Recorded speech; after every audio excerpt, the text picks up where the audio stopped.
Good afternoon or good morning, depending on where you are based in the world, and welcome to the virtual FIWARE AgriFood Day. My name is Charlotte Cotterman. I am the Community Manager at the FIWARE Foundation, and I would hereby like to thank you all for joining us today.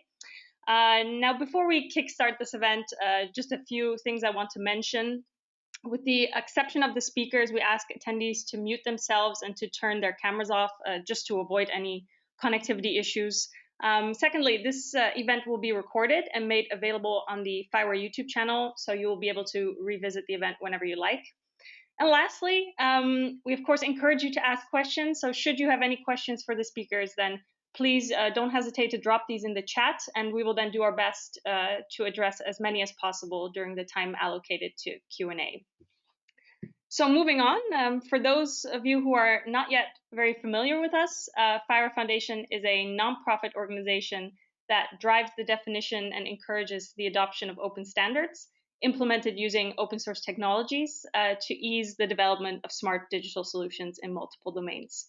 And as the title of the event suggests, today's big topic is agri-food. And just as we try to figure out sustainable ways to feed the billions of people expected to be living on this earth by 2050, the overarching issues on everyone's minds concern not just what the future has in store with regards to food production and the environment, of course, but also the role played by public, private, and nonprofit sectors in creating sustainable value chains. So this event will showcase the ways in which the FIWARE community is fostering the development of intelligent applications, improving the agri-food value chain, strengthening the emerging activities in the sector, and by default, fundamentally contributing to the digital transformation of the agri-food industry. And in turn, it will highlight how open source technology is ensuring that everyone benefits from the most advanced digital technologies for precision farming. So now, allow me to introduce you to today's fantastic lineup of speakers. Let's start with our moderator, Harald Sundmaeker from ATB-Bremen, Dr. Doris Marquardt from the European Commission, Isidro Laso Ballesteros also from the European Commission, Dr. Karen Hand from Precision Strategic Solutions, Philippe from EGM, Yalew Kidane from KAIST, Carlos Callejero from Digitanimal and Sensowave, Andrea Cruciani from Agricolas and Team Dev, and lastly from the FIWARE Foundation, Juanjo Hierro and Christina Brandstetter. In addition, I quickly want to take the opportunity to give a shout out to our media partners, Business Reporter, Compass List, and Zoom Global Smart Cities. So I already mentioned his name briefly just now, but I would also like to formally introduce you to the person who will be guiding you through today's event, namely Harald. Harald is a senior researcher at ATB-Bremen, the vice chair of the FIWARE AgriFood Mission Support Committee, and he has been working in European research and innovation projects for over 20 years now. Harald has been a part of the FIWARE community from its early beginnings, coordinating agri-food-related innovation projects such as IOF 2020 and Smart Agri-Hubs, and he is addressing challenges from farm to fork, and more specifically, the realization of new ways of work and collaboration, as well as topics like service monetization, interoperability, and data model development. So I now hand over the mic to you, Harald. The stage is yours. So thank you very much. I would just share my screen.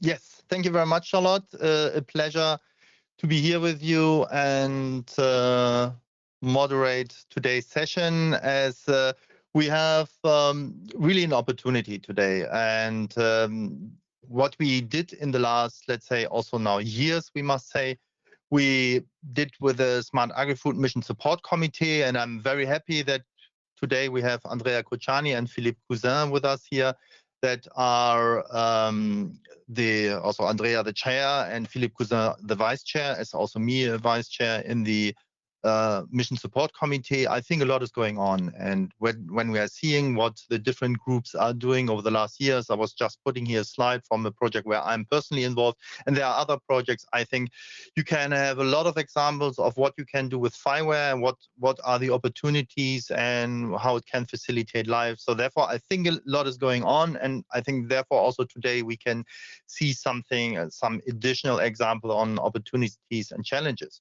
At the same time, before I'm coming now to the event, just highlighting not just this domain committee is promoting activities, also what we are doing now, also that we want to mitigate the effects of the COVID-19 crisis. So I don't want to talk too much about COVID-19 as we are doing anyway every day with everybody.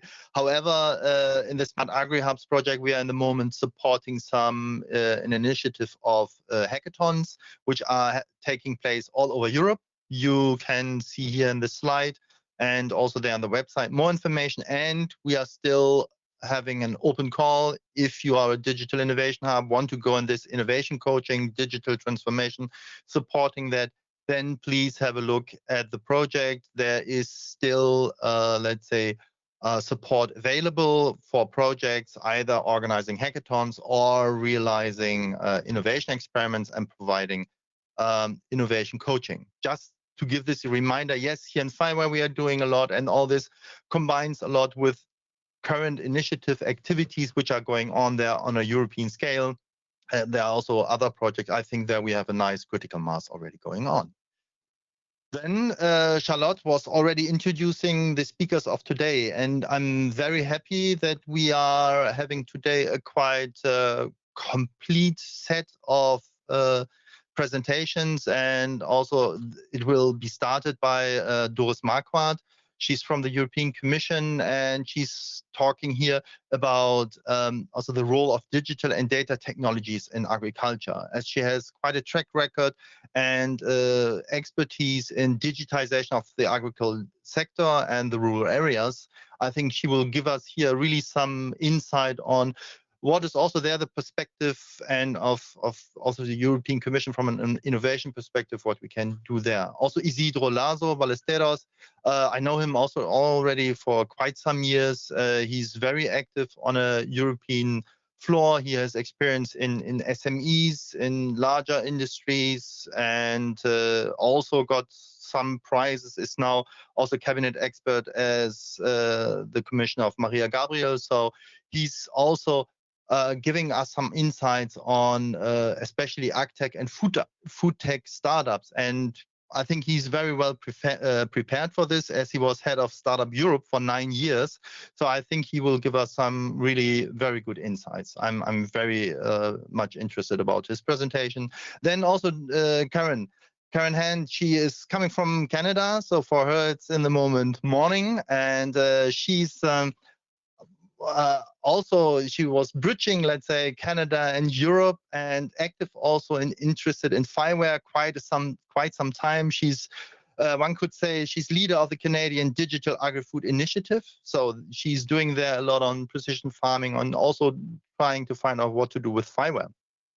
Then also continuing with Philippe Cousin, as I said, vice chair in the Mission Support Committee. I think he will also give us some new insights on Agro-Ecology, as he's now active in an SME, president of his SME he established 10 years ago.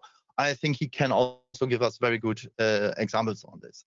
Then Yalew Kidane from Korea. So we are cooperating there with the KAIST Institute. It's a very interesting also bridge between FIWARE and the world of GS1. So I think he will give us some insights on event-based processing and unique identification. So this will be very interesting. Then Carlos Callejero, hope that I pronounced the name correctly, about animals, how to track animals, how to measure movements of animals, and a lot more. So he's very well experienced in sensors and IoT devices in the companies he's working at, has a lot of experience in FIWARE. I'm very keen on seeing this example. And last but not least, Andrea Kuchani, chair of the Mission Support Committee, and he's telling us about Agri gateways. also based on his experience from the agri-food domain and ICT, producing farm management information system, intelligent technologies. I think this will be really nice to hear. And last, also not least, Juanjo. Hierro, I think everybody or most of you are knowing him, that he will also explain us about the vision and roadmap for FIWARE and AgriFood. So I think it's a really complete picture. I'm very excited about the session today, and therefore I would like to ask Doris Marquardt to start her talk. So very welcome to have you here, and I'm very keen to listen to your presentation.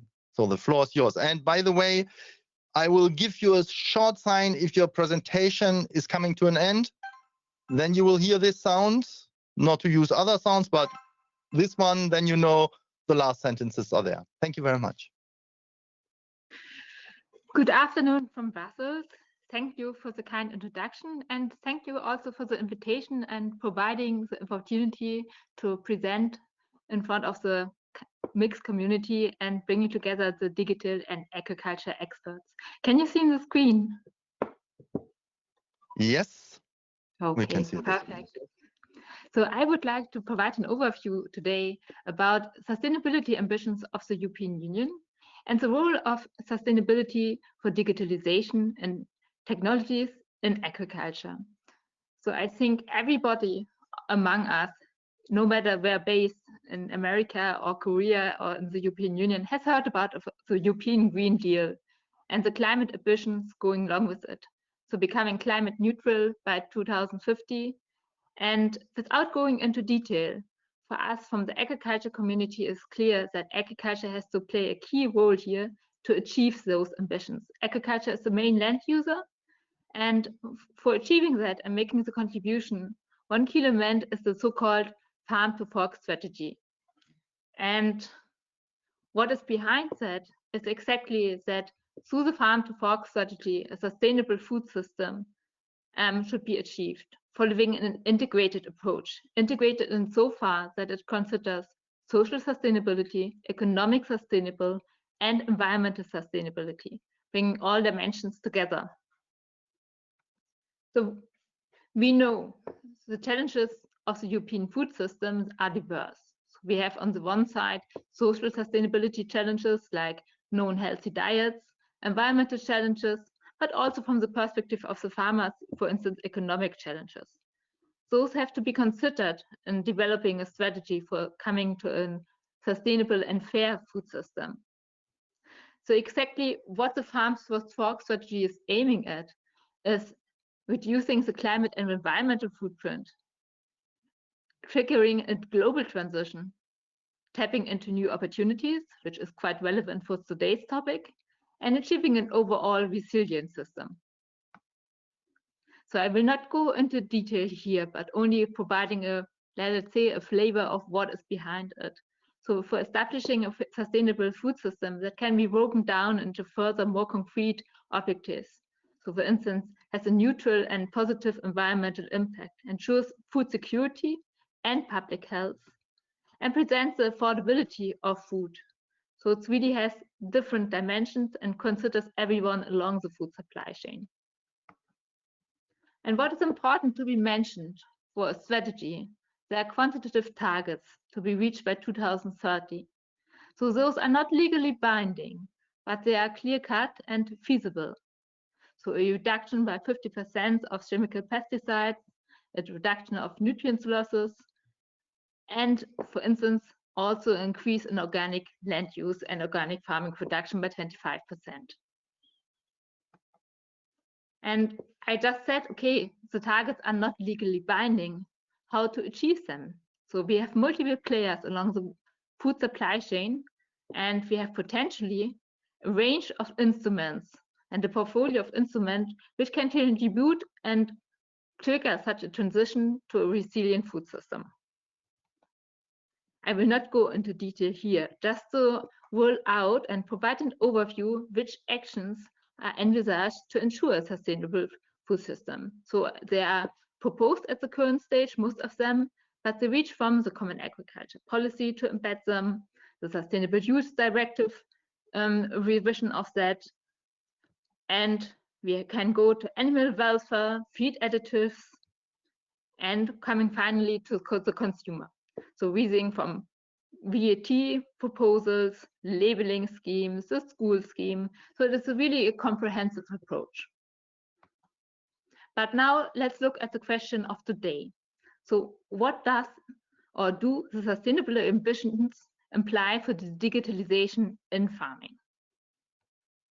So most among us know digital technologies can help the farmer to work more precisely and efficiently. They can increase the sector's competitiveness and sustainability, and this is important here. Both aspects are combined. That is particularly if you're working with farmers, quite an important aspect to take note of. It can also make the job of the farmer more attractive to younger generations, and we have a problem here, we know it, and increase the transparency along the food supply chain for the consumer. And importantly, digital technologies can support all types of farming, be it organic or conventional, be it small farms or large farms. If we look at the proposal for the Common Agriculture Policy post-2020, we have a range of objectives, multiple of them related to sustainability aspects. And noteworthy for the post-2020 period, the enabling potential of digitalization and innovation has been acknowledged and is reflected in a so-called cross-cutting horizontal objective, enabling farmers to achieve the other objectives. So what does it mean now, the potential of digitalization to reach the 2030 targets, for instance, for pesticides? So we know precision farming can help to reduce the amount of pesticides because of the more precise application. That we know. But however, we still face a challenge in assessing the emission reduction potential of certain digital technologies because the portfolio is huge. While we know the enabling potential of digital technologies, we have to consider that the effectiveness of digital technologies also strongly depends on data and data technologies. While all this is aware, in the European Union, it might vary from we may hear from the other continents, we still have the problem that the potential of digital technologies and the effective application is not sufficiently used. So it starts with a lack of infrastructure, broadband, lack of awareness in digital technologies, digital skills, but relevant for this community today, also lack of cost effectiveness of some technologies, trust in operators and the technologies, and a lack of trust in data sharing. For instance, being afraid of lock-in effects. We in Brussels think for sure a little bit beyond. So not only the technical dimension, but we have at least to mention it today briefly, also to think about the implications for rural areas and changes in employment structures. We have to think about avoiding a digital divide in the farming community, not only between large and small farms, but also between regions. And what I mentioned at the beginning, we still have a challenge with the ability to monitor and benchmark the uptake of technologies.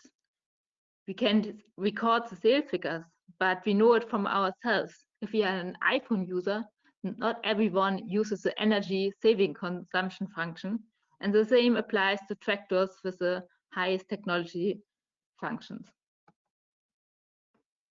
So if we would like to exploit the potential of digital technologies, for sure we can strengthen broadband capacities, support the development of digital skills, enable exchange of information, provide farmer advisory services, facilitate investments to farmers, promoting targeted research and innovation, and providing data as ingredient to digital technologies, and also facilitate data sharing. So there are a range of actions we have to aim at. And here it's now important to consider that the European agriculture is not only framed by the Common Agriculture Policy and the ambitions of the Green Deals, but we also have the digital age, or the ambition of an economy that works for all, and more programs like Horizon Europe and the Digital Europe program. And one element you may take note of is the so-called Digital Declaration, which was signed by most member states in 2019. And it's a self-commitment by member states to joint action to drive the smart and sustainable digitalization of the agriculture sector and rural areas. And they also foster the synergetic use of the different policy instruments, Common Agriculture Policy, Digital Europe Program, and Horizon Europe. So all the actions I outlined to exploit the potential of the digital technologies are embedded into that declaration to foster a comprehensive approach and joint action among member states, but also involving stakeholders. It points actually to a range of concrete actions, and in the following, I would like to introduce one of them, the so-called Common European Agriculture Data Space. The Common European Agriculture Data Space is announced also in the European Strategy for Data, which was published early 2020. The Agriculture Data Space is only one data space in a set of data spaces, so there are different data spaces proposed in different sectors or domains. And the aim of the data space is actually to facilitate trustworthy sharing and pooling of data for the agriculture sector. For sure, such a data space has also the potential to provide a basis for research and innovation, for instance, for AI applications, but therefore it has to be agreed on which proposals the space should serve if the private sector agrees that data is further used. So the data space for the agriculture community among us should consider the experience gained with the code of conduct in agriculture data sharing. And the overall design of the data space will to be defined. So it's still at an early stage, proposal stage, and it's to be developed. For instance, questions like data interoperability, the governance structures, all the exact objectives and proposals are still not settled yet. Overall, the investment is supported under the forthcoming Digital Europe program, and it's framed by a set of legal acts. So I cannot go into detail here, but you may follow it. For instance, there's the Act on Data Governance announced, a Data Act, but also smaller acts or implementing act, we call it, like high-value data sets, which may form a potential component of such a data space, are quite relevant here. So a second element to create an enabling environment for the digitalization is certainly research and innovation. And research and innovation, AgriTech, I think we will hear more about it in the following presentation, has a pivotal role to boost the effectiveness and the acceptance of technologies in the farming sector.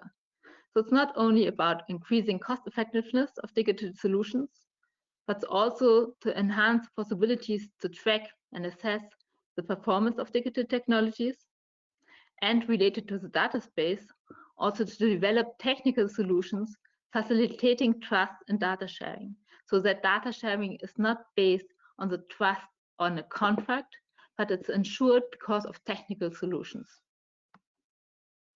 What are important aspects in research and innovation if we look at the agriculture community and digitalization? So for sure, what is important is a demonstration effect. So farmers would like to see what are the benefits, what are the added values for their business, and how does it work in practice.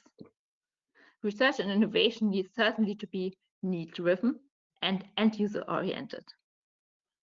And finally, technical innovation is ideally to be combined already at the research and innovation stage with business models and social innovation, so that it's ensured that the issues also function in practice. Finally, I would like to call your attention to a range of policy instruments for the post-2020 period. So we cannot go into detail here, but there's possibly room for further discussion in future and probably also in your community. So next to the Common Agriculture Data Space, what is proposed under Horizon Europe is called Partnership of Agriculture of Data, which aims at linking Earth observation data and AI technologies to develop solutions for the sector, but also for policy monitoring and implementation. There are so-called large-scale pilots under Horizon 2020 and post-coming Horizon Europe with demonstration power. Under the Digital Europe program, we also plan to have testing and experimentation facilities for AI in the sector of agri-food. And you may have heard or already have experience with the digital innovation hubs, linking end users, tech firms, developers to really find and bring innovation to the ground and also to implement it and make it work. Then under the Common Agriculture Policy, we have the European Partnership for Agriculture Productivity and Sustainability, which really fosters a bottom-up approach and working in the regions at local level, bringing farmers and developers together. And finally, there's also support for advanced digital skills. Overall, let's conclude what is needed? It's needed to create an enabling environment for the farmers for ensuring an effective uptake and effective deployment of those enabling digital technologies. And with that, I would like to thank you for your attention, and I provide further references if you would like to follow up here. So, thank you very much for your presentation. I think this gave us really some, let's say, insight also in this policy perspective. Just there was a question in the chat. Emmanuel Mondon was asking about data sharing, trust in data sharing, and common agricultural data space. And he's asking, are you considering W3C solid, whatever he means with solid? So, because I think it could be a project or an initiative from the World Wide Web Consortium. Possibly he's also personally involved in this. Did you hear something on this? And more or less, what you think, because I see also here many challenges, what you also highlighted, possibly going to this question and then also a little bit explaining where are the biggest challenges also from your perspective? Okay, if we look at the Common Agriculture Data Space and the question related here to World Wide Web Consortium, I would like to say that we have announced that the design and the concept and approach to the data space is developed together with member states and stakeholders. So it's not up to the Commission to decide on which software and which interoperability mechanisms are finally used, but it's developed in cooperation with the stakeholders and with the member states. For sure, I mentioned there's a set of data spaces in different domains, and some public data sets will also be fed into the data spaces, and there for sure some common interoperability mechanisms will be set up. But for the specific sectors, we would like to see that really the community in the sector is a key player in taking decision on the data space. Now you mentioned the challenges. I have you specific challenges in mind, or the question you would look to foster on? So when you were highlighting the different aspects in your presentation, on the one hand, you were specifically highlighting the farm to fork strategy. As we know, at the very end, our food is coming from the farm finally up to us consumers. And so you are highlighting technological challenges, the processes, the policies, the partnerships, quite different aspects. And even saying on the one hand, it's definitely important that what research innovation can do, that we are assuring that from a technological perspective, things can work as we imagine. But usually you're hearing, oh, well, technology is not everything. And it's possibly even, and I'm also all time asking myself, is really just the technology or the enabler, or even other aspects even more difficult to implement? Especially, how do you see it from the farm to fork strategy? Yes, I think that is a fair question. And I think more importantly, considering at the European agriculture at the moment, we have already a number of high-tech developments. So there we already have a high level, but the uptake is quite low. So there is really a gap between the potential and the final uptake and use. And it's not only about smaller farmers not making use of because of investment challenges, but sometimes it's even the let's say, the free applications which are not used because of a lack of knowledge, skills, and sometimes farmers are also overwhelmed by the large offer of applications, and then to decide, okay, what is the right one for me? Can I trust it? Can I believe in it?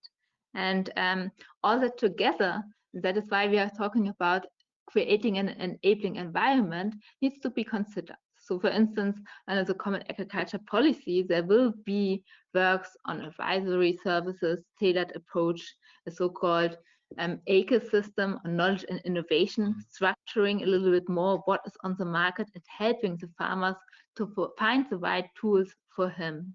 And that in combination with communicating the added values of digital technologies, and then to link it to research and innovation, that I think is urgently needed. And for sure, then we will still have some technical challenges like a lack of broadband in some regions, all that together. But I think the most important gap to be discussed here in this audience, where we not discuss directly in broadband investments, is a gap between high technologies which are already available on the market and the final uptake. Thank you very much. It was a pleasure to listen to your presentation, and thank you very much for answering the questions. As time is running, I would like to hand over now to Isidro Laso. We were already introducing him in the very beginning.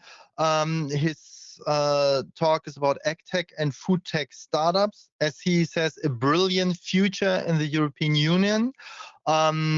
As I think Isidro has quite some experience in this area and can give us really some background. I'm really keen of hearing your viewpoints on that topic. And Isidro, the floor is yours. Thank you. Thank you very much, Harald, for the introduction and for inviting us, the Commission, and the Commissioner Gabriel. First of all, to apologize that Commissioner Gabriel cannot be here with all of us today.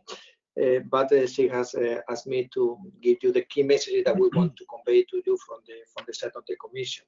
So first of all, to congratulating you for organizing this event. I think we believe it's very important to have events like this one to bring together the ecosystem players. Even in moments like today, it's a moment also to continue doing networking and to continue doing deals among the different players across the value chain of the startups ecosystems. Second, I want to congratulate personally to Juanjo Hierro, who I was working with him. I was from the Commission and he was from the other side. When this FIWARE was started, I don't remember now how many years ago, but I'm really happy to see that this continues. I have to say that most of the EU projects funded through research and innovation programs, normally when the money stops, the project stops, and this is not the case. And this is already the best possible confirmation that is something really good and something solid. All the cases like this one that I know, they are because they were really good and they become big successes in the future. So this is I think this due to persons like Juanjo and others who are now leading FIWARE. So we are talking about the AgTech and FoodTech.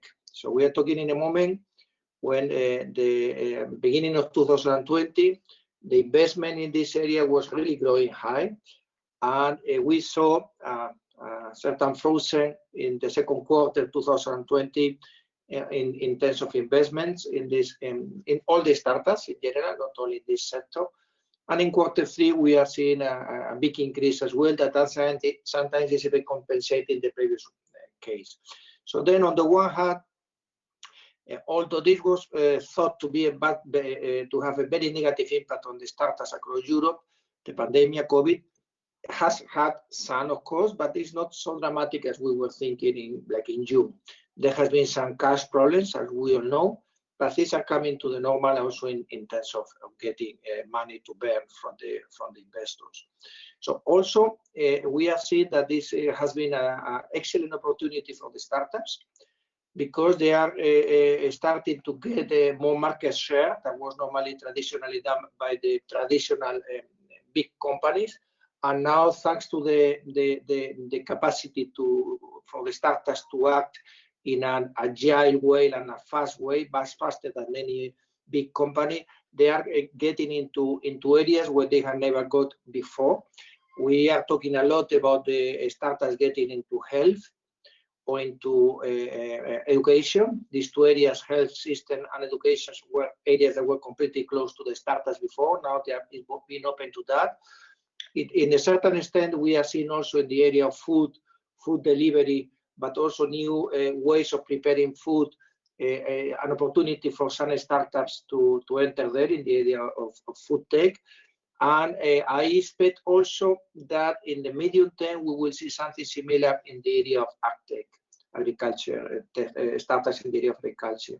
Something also very positive for the sector, for the ag and food, is the fact that the citizens in Europe have realized the importance of having food. I mean, the Latinos, we have always paid a lot of value to food. We are good at that and very proud of it.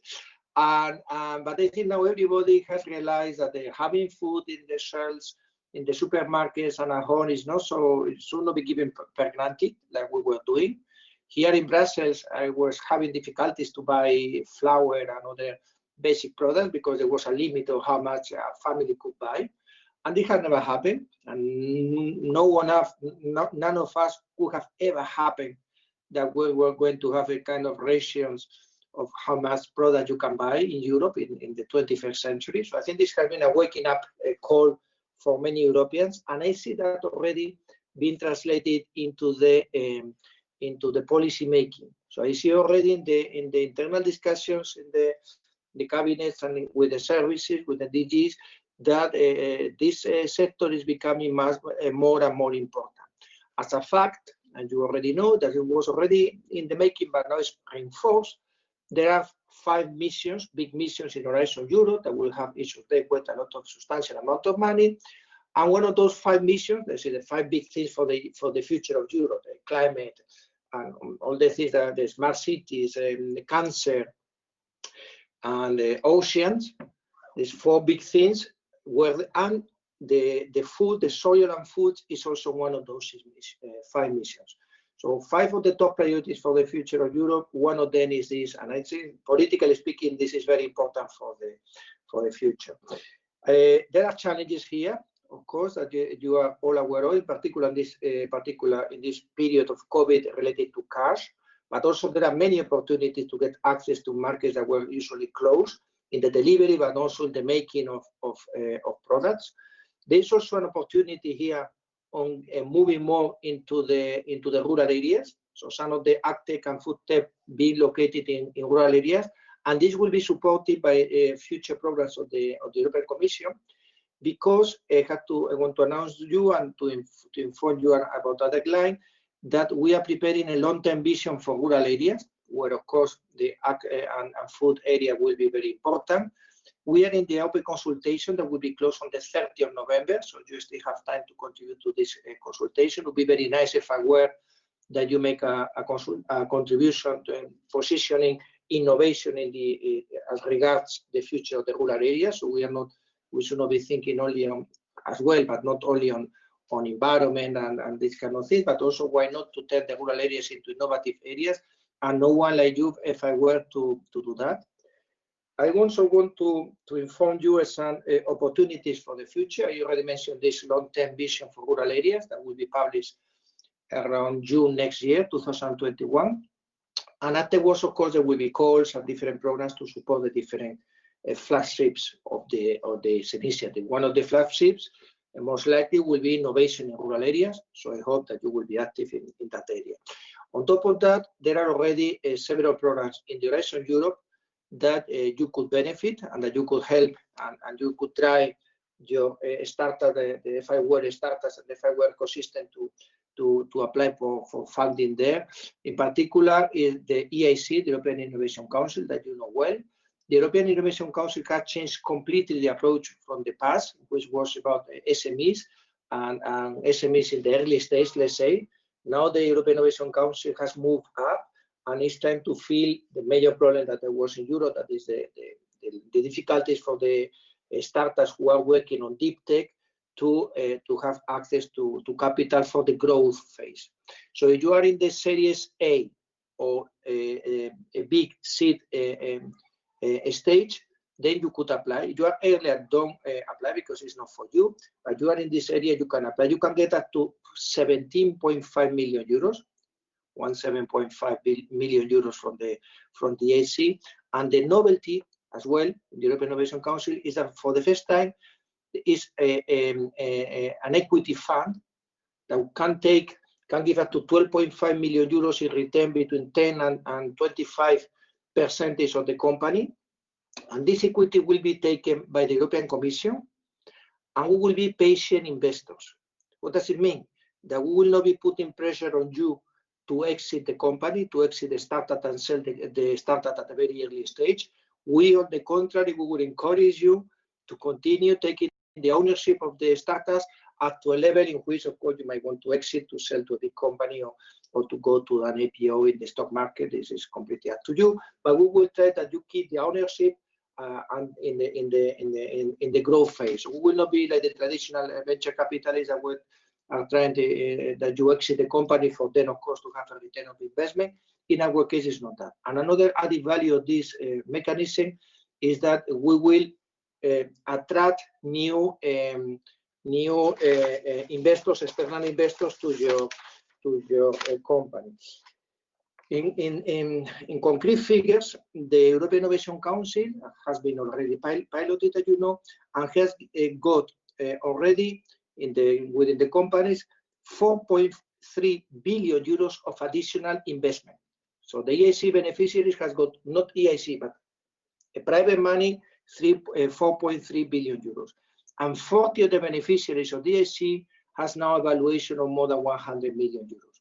So that the EIC is not only just for getting some money, it's okay, but it's also putting you in the champion league, and other investors and potential customers start looking at you, and you have a kind of certification label. No? So I really encourage you to apply. I was looking at the tables of beneficiaries of the EIC. I am afraid there are not as many in the AgTech and FoodTech as this could be. I mean, here you have no, you can say, well, maybe in FinTech or there are more money in the private sector. Well, fine, I agree with you that the VCs are more focused on FinTech than on AgTech. However, in the EIC, it's not like that. So then you have an excellent opportunity to go there and get this funding that you need. As I said, the special can be either a grant or equity. It is a grant, well, you get the money. I have never been very much in favor of just giving money to startups, but that's what it is. We get also some services to help you in the professionalization. But if you get equity, as I said, you start playing in the champion league. So try to apply for equity. Spain was the #1 in getting money from the previous version of the EIC. There's an instrument.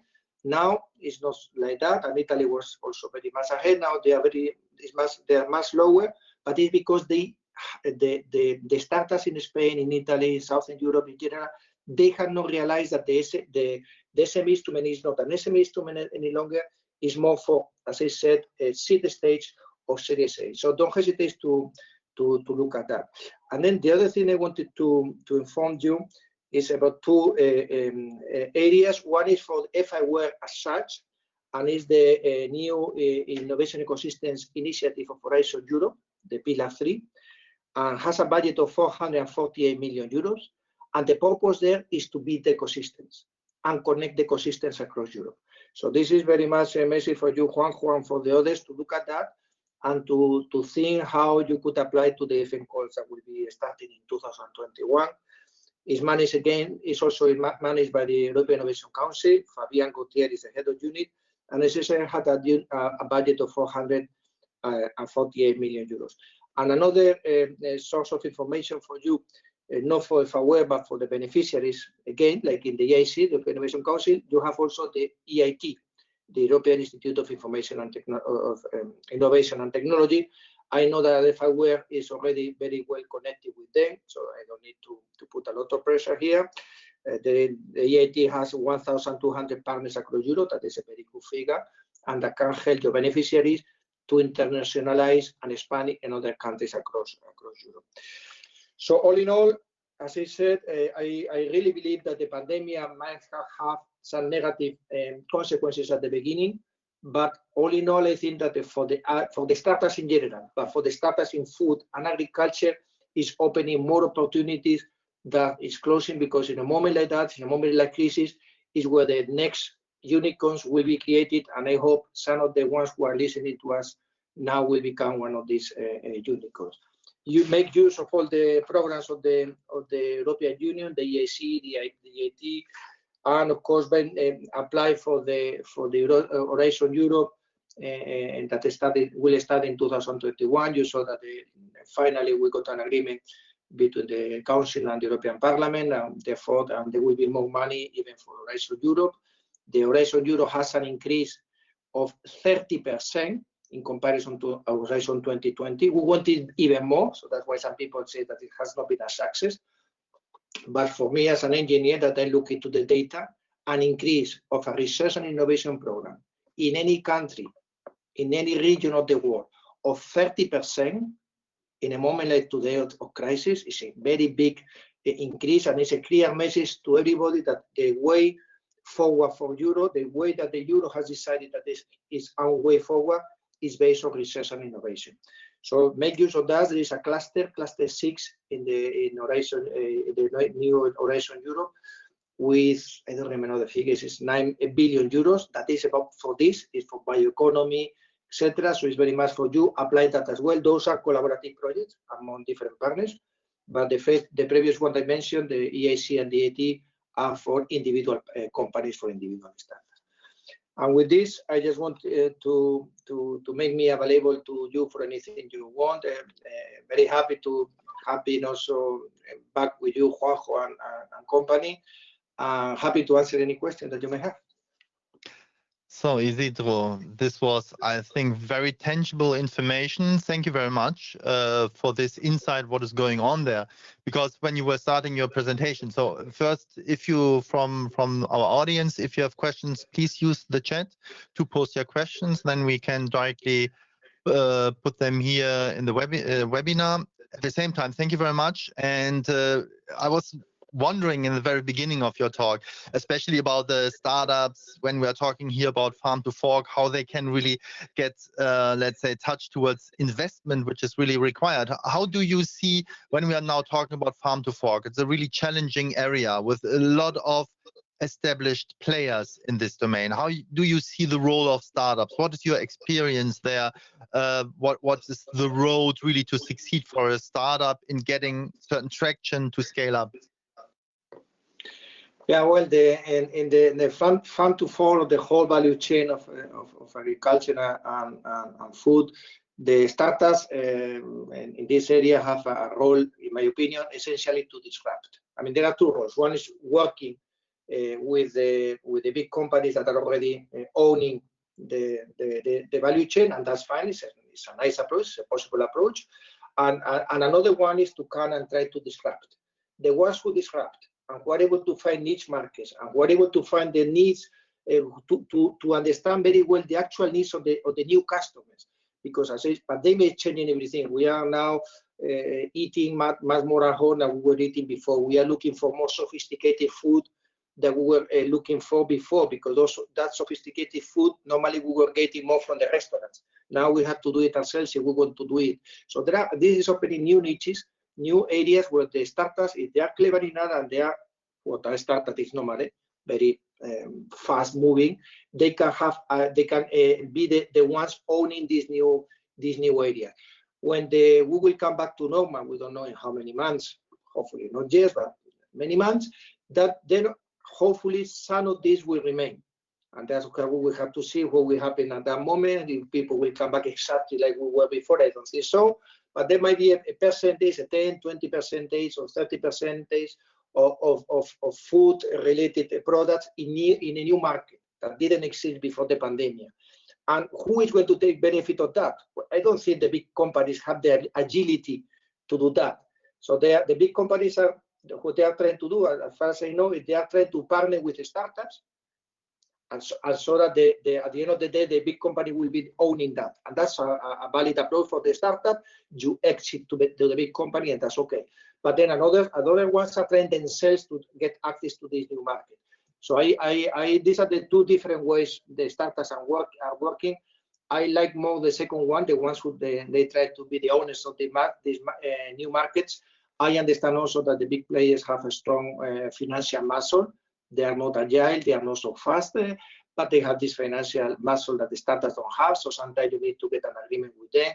My advice to you is before you get any agreement with a big company, always ask specialized lawyers in the area of startups. So don't dilute yourself too much, because you might want to be the leader not in one region or one country. You might want to become the leader of the world, and you want to become the leader of the world, and you dilute very much your ownership at the beginning, then you don't leave any room for other investors to come.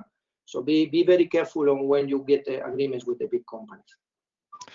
So thank you very much. I think these were a lot of insights, and thank you very much also, Christina, in the chat, that you will add also this information on the FIWARE side.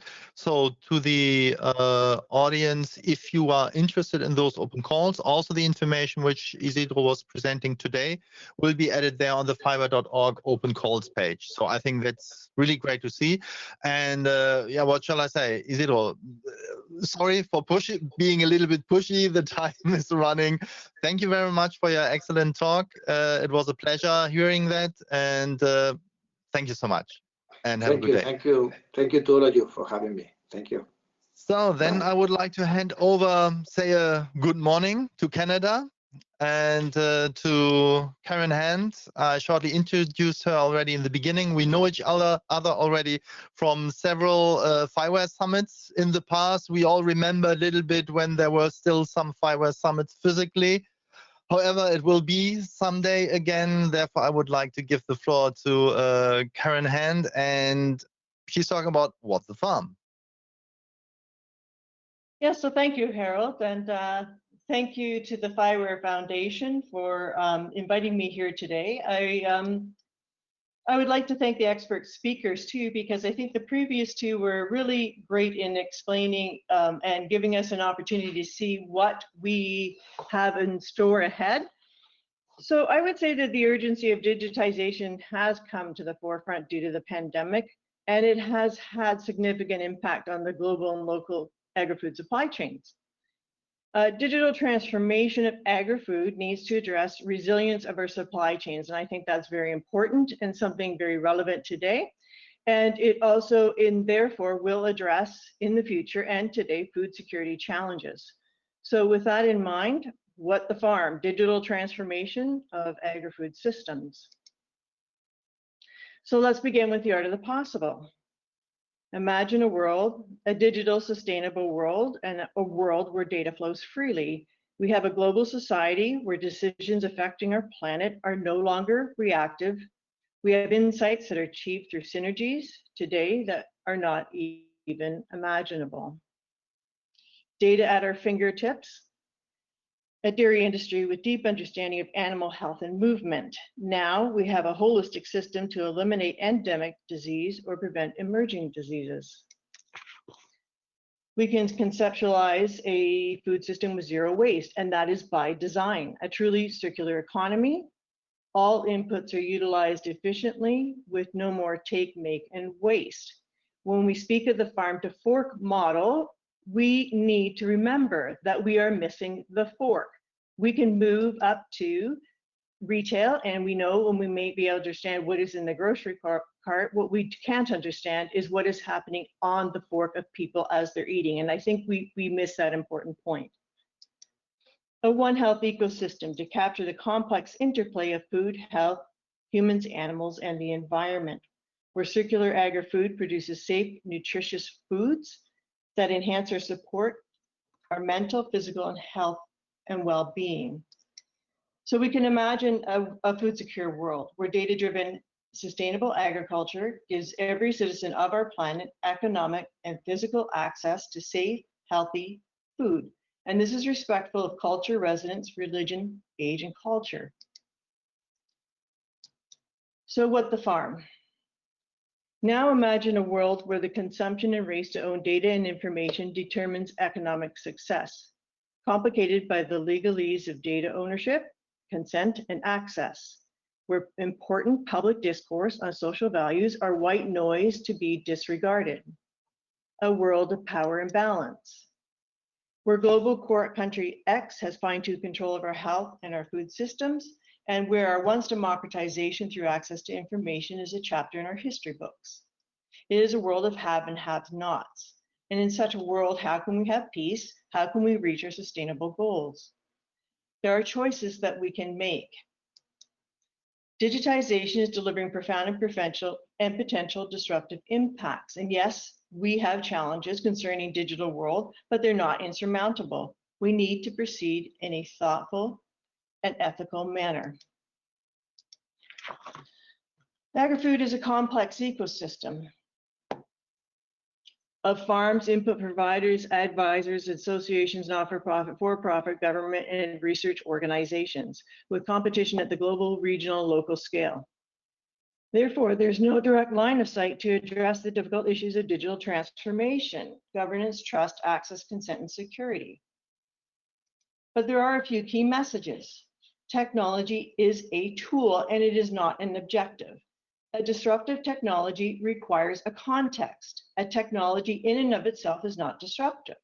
So we need to understand where we are now and where we want to go. And it is only then when we identify and optimize that we can optimize the technologies that we need.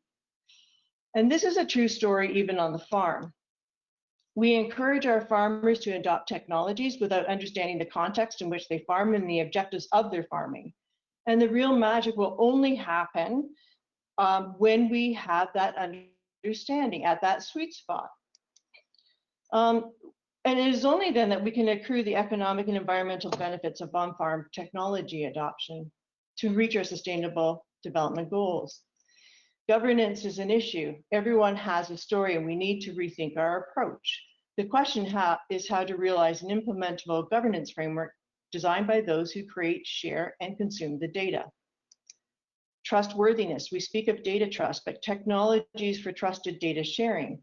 And yes, we understand cryptographic trust, but we need to consider the human component because trustworthiness is more. It's about a well-earned reputation. Who am I partnering with? What are your beliefs? Who do you hang with? So a trustworthy actor will simplify data governance and consent. And within Canadian Agri-Food and globally, we have trusted individuals, organizations, and institutions. We need to proceed with that in mind and not look at a rip and replace system. Yes, cybersecurity is important and we are far too complacent. If we think about the WannaCry crypto worm, a very simple crypto worm that crippled the UK health system. Well, what would that do to our farm management systems? We need to consider the impact of cryptographic security. Our food flows are vulnerable. This was a study done by the University of Iowa, published in July of 2019. They identified 9 counties, mostly in California, if compromised, could seriously impact the entire country's food supply. So really, this is where I'd like to speak a lot about. How do we move forward and how do we address the difficult issues of digital transformation in agri-food? Farmers have real challenges. They have to engage in rapidly evolving markets, and this is difficult for farmers. Current data services leave farmers uncertain on the use of their data and their ability to realize value. There's no simple way to provide direct benefits to farmers for management decisions, and access to on-farm data is complicated. All of this is important if we want to move ahead with all our digitization in society 5.0 and being interconnected. It begins at the farm. Farmers have difficult accessing markets, and that's really clear in the emission markets. And data services, we all know that the challenges with that. So last year at the global conference for FIWARE in Berlin, I really had one of my light bulb moments in all the years that I've been working in this area of innovation and technology and data and digitization of agri-food. And it was there that there was a lot of conversations happening around self-sovereign identity. And that led me to explore in further the idea of verifiable credentials, an ecosystem for farmers that's predicated on a trust triangle. So what does that mean? So at the high level, we have a farmer who is the global citizen. They have a digital identity or presence who have in their possession from trusted entities verified information about their farm, their operations, and their management practices. And that could be something as simple as this farm is no-till to something a little more complicated as I, qualify or meet all the requirements to be deemed organic. So that certified information sits in a container, and we can call that a verified credential. And the farmer can say and give and request and give to anybody who requests that information, that verified information. And by doing so, they don't have to open the kimono, so to speak. They don't have to put all their farm data into a system where everyone can see the data.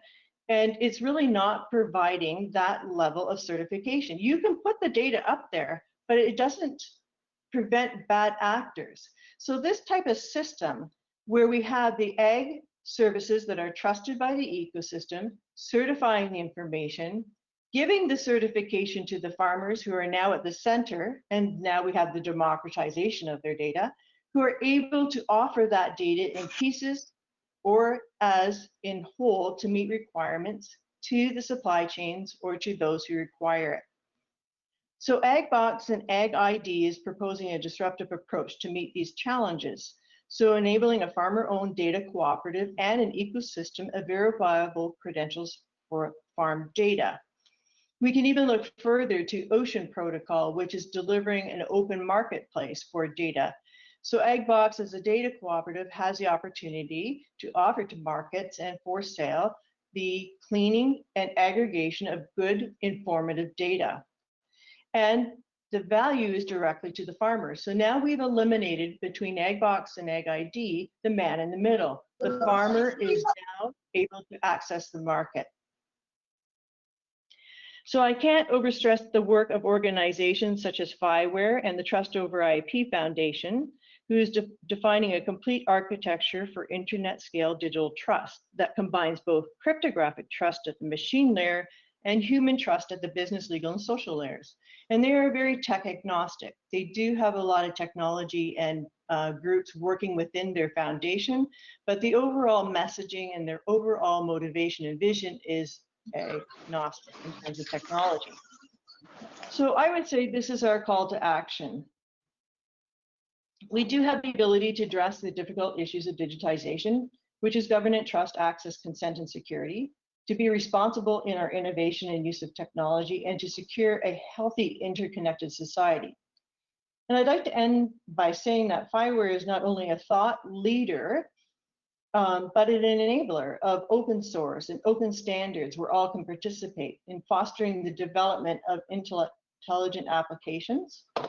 And with FIWARE open source technologies now as the global reference for applications and platform developments in domains like smart agri-food, cities, manufacturing, and water management. So thank you for this opportunity, and I would welcome any questions. I know I threw a lot at everybody, but I tried to keep the story at a very high level. So thank you very much. So just to have some applause in this, let's say, virtual environment. Thank you very much for highlighting that. I don't see in the moment questions from the audience. So if you still have a question, there's the chat to take this opportunity. However, Karen, thank you very much for highlighting, let's say, this potential. What I was asking myself, also when I'm seeing this potential, when we're talking about farmers are often small and medium-sized enterprises, often small or even very small ones. So who are the customers of those ICT providers? What's this model in behind? And what do you think is the best model to make this work?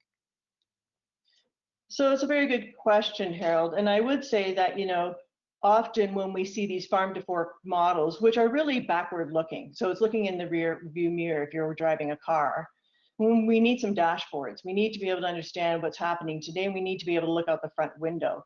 And often we see the farmer plopped on a graphic very, quickly. Oh, and here's where the farmer can participate. And even in the emissions market, and I'm going to take, that use case. the emissions markets that are developing today, like the carbon offset markets, really don't connect with what is happening on the farm. So they're very much defined in the academic world, being defined by policies and protocols that don't understand the farmer, who has many decisions to make, but they know their soils, they know what they can plant, they cannot account for Mother Nature. So how do we engage farmers in reducing the carbon footprint and giving value to that carbon potential and allowing them direct access to the market?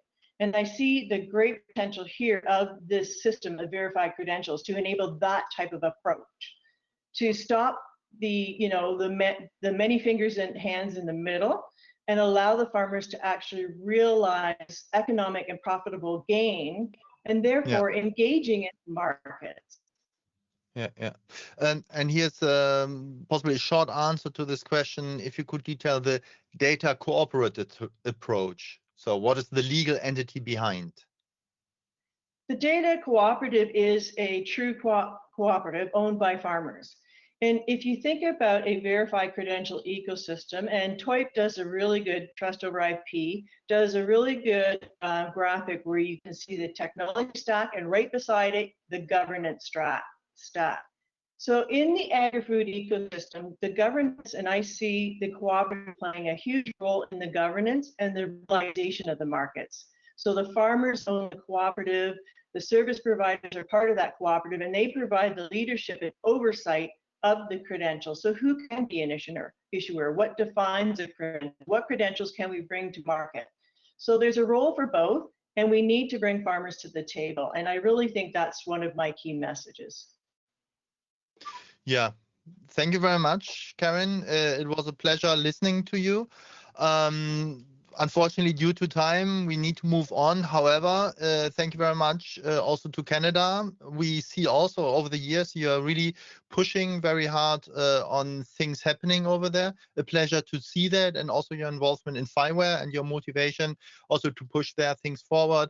It's really a pleasure to see this, and always a pleasure talking to you and also seeing your presentation. It was an honor to have you here. So then still, best regards to the morning in Canada, and still have a great day. And of course, please, you are still invited here to join our session, and also later on join the Q&A session. Thank you very much, Karen. Thank you, Karen.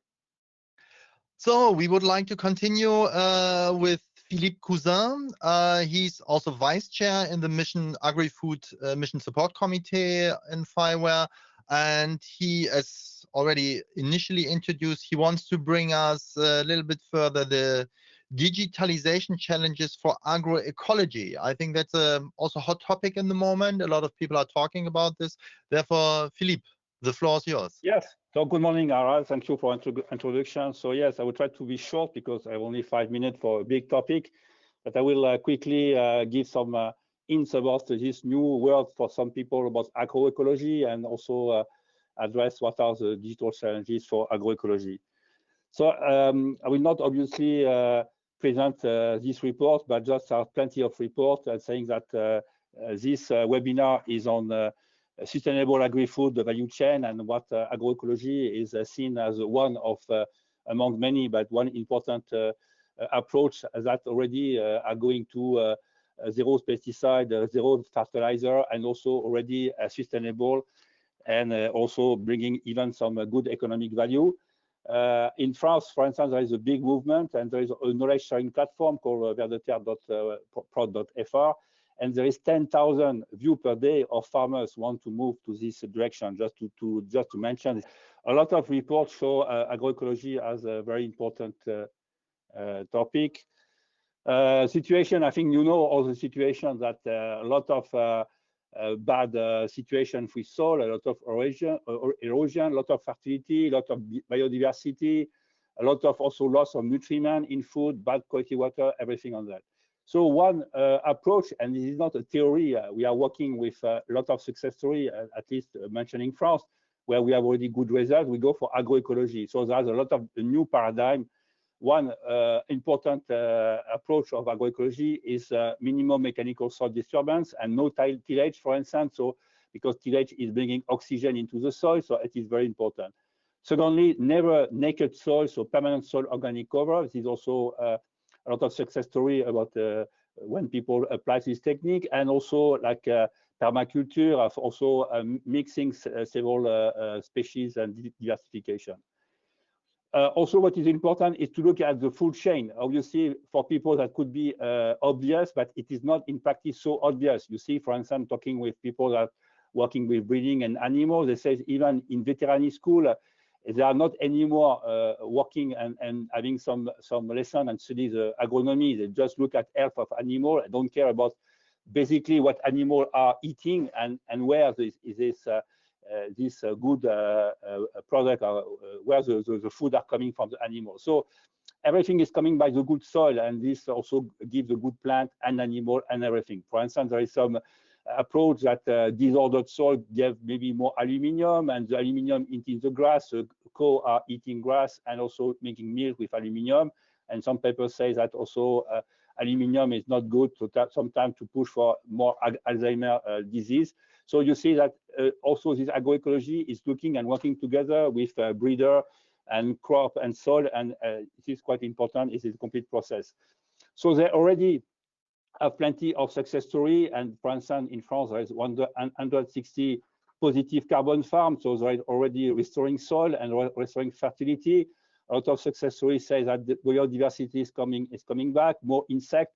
Obviously, if you have a pesticide because you want to kill an insect, but because the insect is alone, there is no predator, more you restore biodiversity, more you restore a family of insects eating each other, and this is very good. So this agroecology, it's already good for restoring biodiversity. In terms of digitalization, they are facing, so they are working on it and facing many challenges. They want to improve the information and the data information, and in order to know better.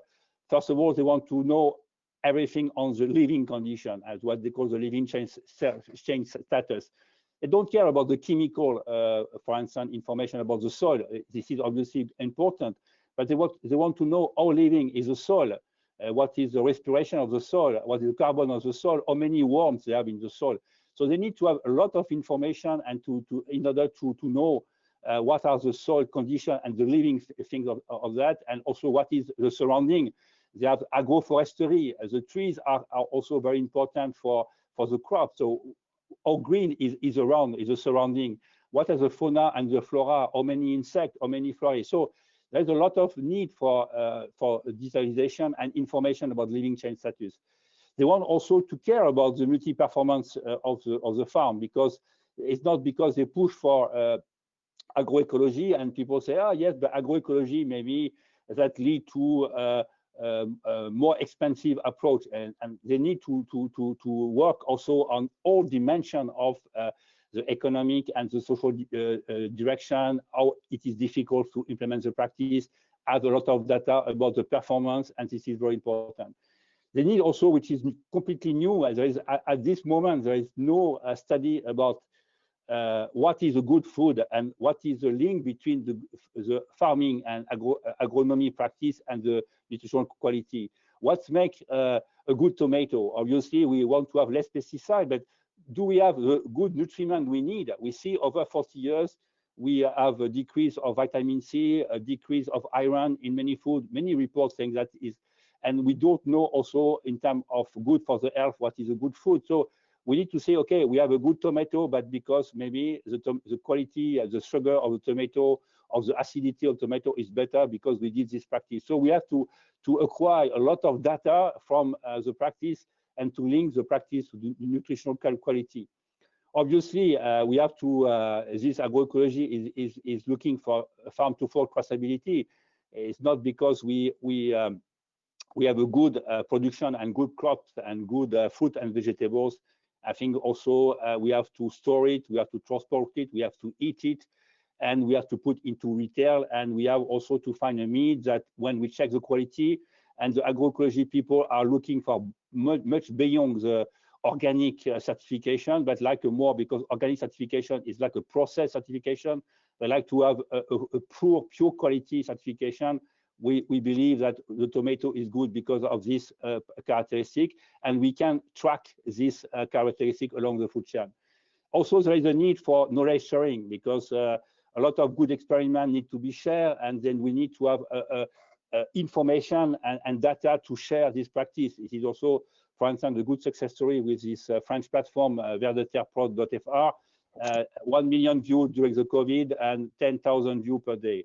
And we need also, again, to have this social mapping to say, okay, the farmers need to see what are success stories around, and maybe look at the and to also, if we want to move to few success stories to a massive movement, we have also to have this data to promote social mapping. So agriculture have a huge impact obviously for the ecosystem, that also we see a lot of destruction, but also we can restore a lot of also positive effect can be also done with a good practice. Thank you very much. And you can see in the slide also big partners like Living Agriculture. So Agriculture, it's a huge movement in France, collecting a lot of association for fruit and vegetable, for meat, for everything, including also big name. And this you see the knowledge sharing platform in the middle of the tab.prod. You can also look at this. Thank you. Philippe, on the point, thank you very much for giving this presentation on Agri-Ecology. At first, again, to the audience, if you have questions, please put them in the chat that we can also answer that. Until you have questions also from my side. I think what, on the one hand, when you're seeing about agro-ecology, it sounds like, well, it does not have so much to do with digitization. It's rather kind of change in farming practice. So, and on the other hand, you are saying there's a strong need for digitization. Where do you say it's this kind of we are stepping a little bit back in farming practices with a new dimension, disruptive dimension in digitization, or how would you describe it? They need to measure more and to bring more information to and to share this information with others. Yeah. And this movement, for instance, is also, if you look at the American movement called Bionutrient Food Association, and the French, for instance, are cooperating with them.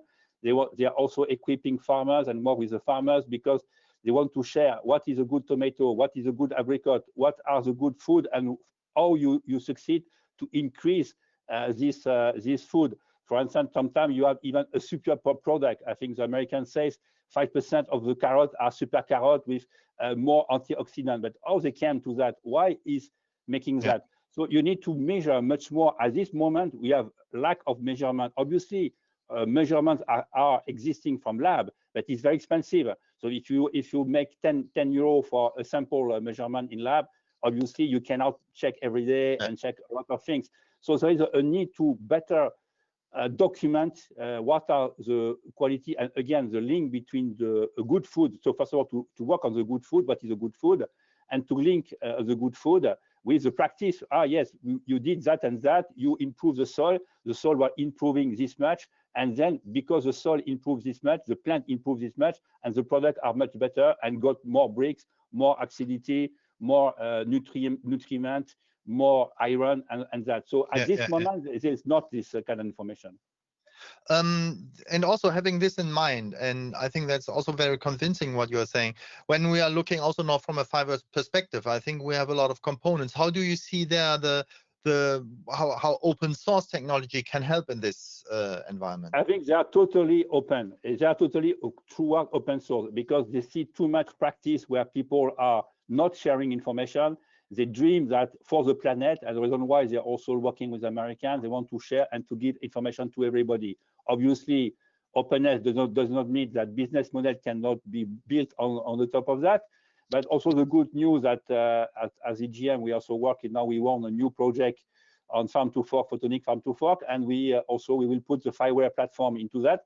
So they are looking for something to help them and something open. So the reason why I bring to the attention today, I think there is a good chance for FIWARE platform to answer their needs. They need for digitalization, they need a place to share information, and obviously for people to develop more activity and innovate from this information. And I believe the FIWARE platform is a good match. Okay, then I would say, I think a good message. Thank you very much from the FIWARE side. therefore, I see there are, in the moment, no additional questions in the chat. Please also, if you are, let's say, reflecting on the different presentations over time, then please also put it in the chat over there. And I think this was a very good, let's say, bridge towards our next presentation. Juanjo will make now the next presentation on the vision and roadmap about FIWARE for AgriFood. I think this could also elaborate further on what also Philippe just said and giving us a little bit, let's say, the road ahead. So Juanjo, I hope you are there and your microphone is connected. Yes, thank you very much, Loud Harald. and clear. Okay, so thank you, Harald, again for the introduction. And yes, what I will try to do in this presentation is a bit elaborate on what FIWARE brings from a technical perspective, the vision, and a bit the roadmap inside, and how that could help to materialize actually some of the goals of that the previous speakers have brought on the table. Very interesting presentation, by the way. Well, FIWARE, we know, provides the basis for development of smart solutions in multiple sectors, and agri-food is certainly one of these sectors where we are putting priority and developing the vision and bringing the components. And to understand what FIWARE is about and how a smart solution for agri-food powered by FIWARE would be architected, we have to think about the vision of these systems are always about bringing data coming from different sources and create a digital twin representation of the real world. If we are talking about a farm, to give an example, what is going on in real time in that farm, and that digital twin representation will be constantly analyzed and processed in order to give support to the automation of processes and the support of the smart decisions by the farmer, to give an example. We talk about digital twin, and many people are talking about digital twin nowadays as a concept. But what we mean by digital twin in a powered by FIWARE architecture? Well, digital twins are representations of real assets in the physical world. They are characterized by attributes, properties, or relationship that allows to establish a connection between digital twins, those assets that exist in the real world, and attributes that change over time, some of them located with location. If we talk about agri-food, and if we talk specifically on a smart solution for a farm, those kind of entities we are talking about, digital twins, are the crops, are the drones, the tractors, the fields, all those elements that are relevant for the creation of applications. And as I said, there are properties characterizing them. Some of them might be quite static, like perhaps some IDs for the tractor, but others will be quite more dynamic, like the location of that tractor, the speed, and all that.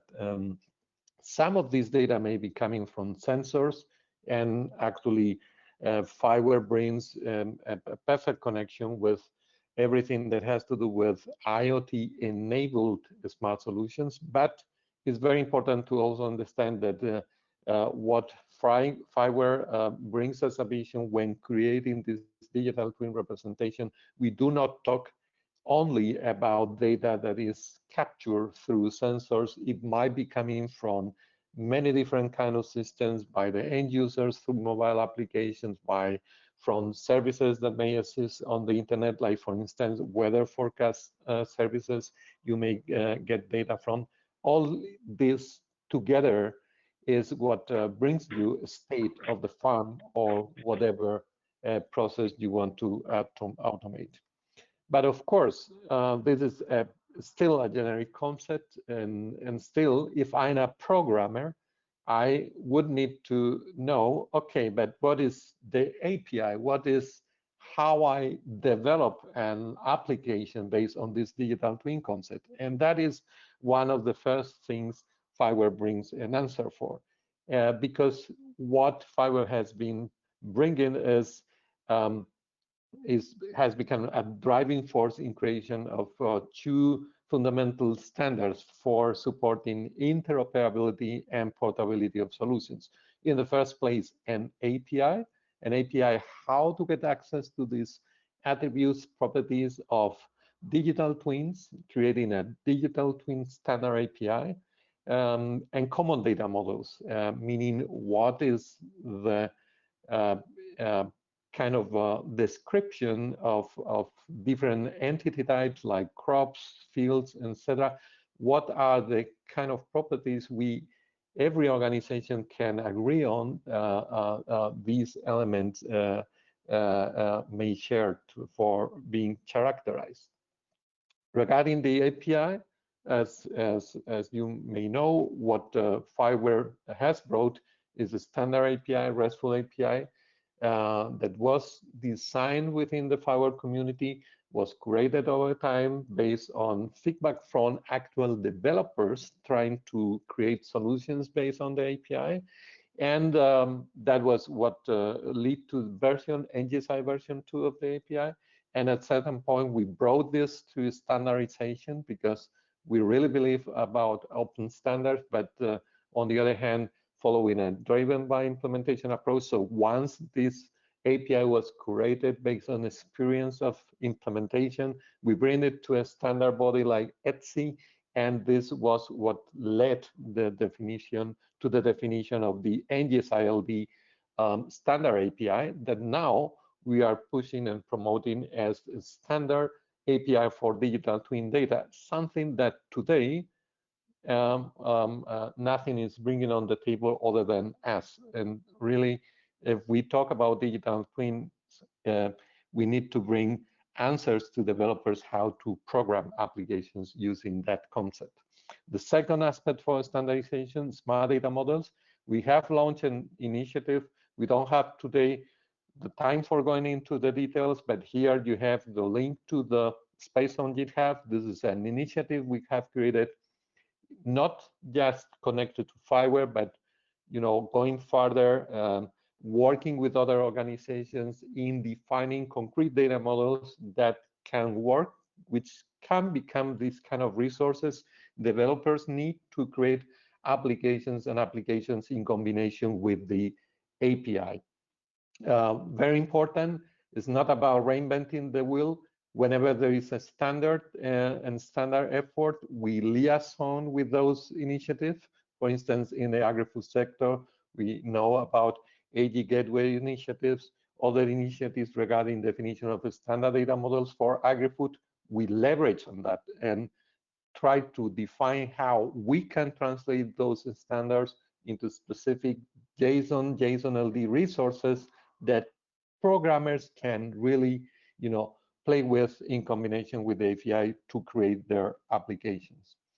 This is an approach being supported by organizations like ETSI, the Connecting Europe Facility Program, organizations by TM Forum, and is what is bringing an approach that helps now to develop integration at multiple levels within a solution itself, how we can architect the different pieces of a system-based powered by FIWARE, how we can use also FIWARE as the technology that allows integration of different vertical applications for a given organization like a farmer, and furthermore, how different actors, different organizations involved in the value chain of agri-food can exchange data and interact among each other.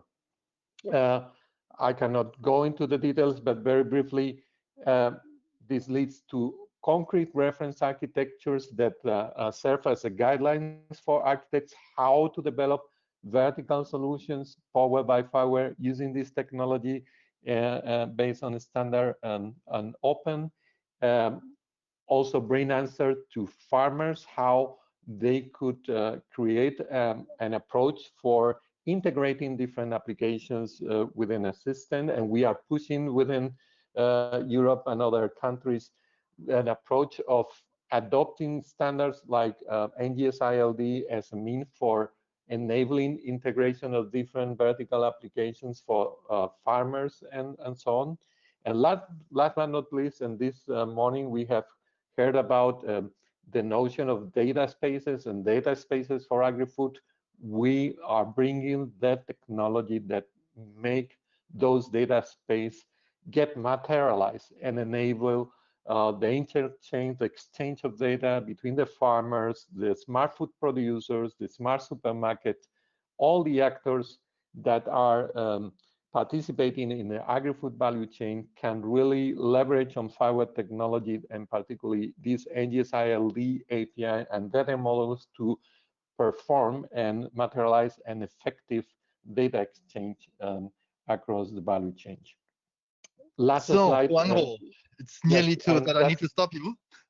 Yeah, two only slides. So a roadmap of activities that are combined with what I just said, for which we are creating different working groups working around that. Very interesting aspects like how to support data economy concepts, integration with distributed ledger technologies. There will be a presentation later on elaborating on this specifically.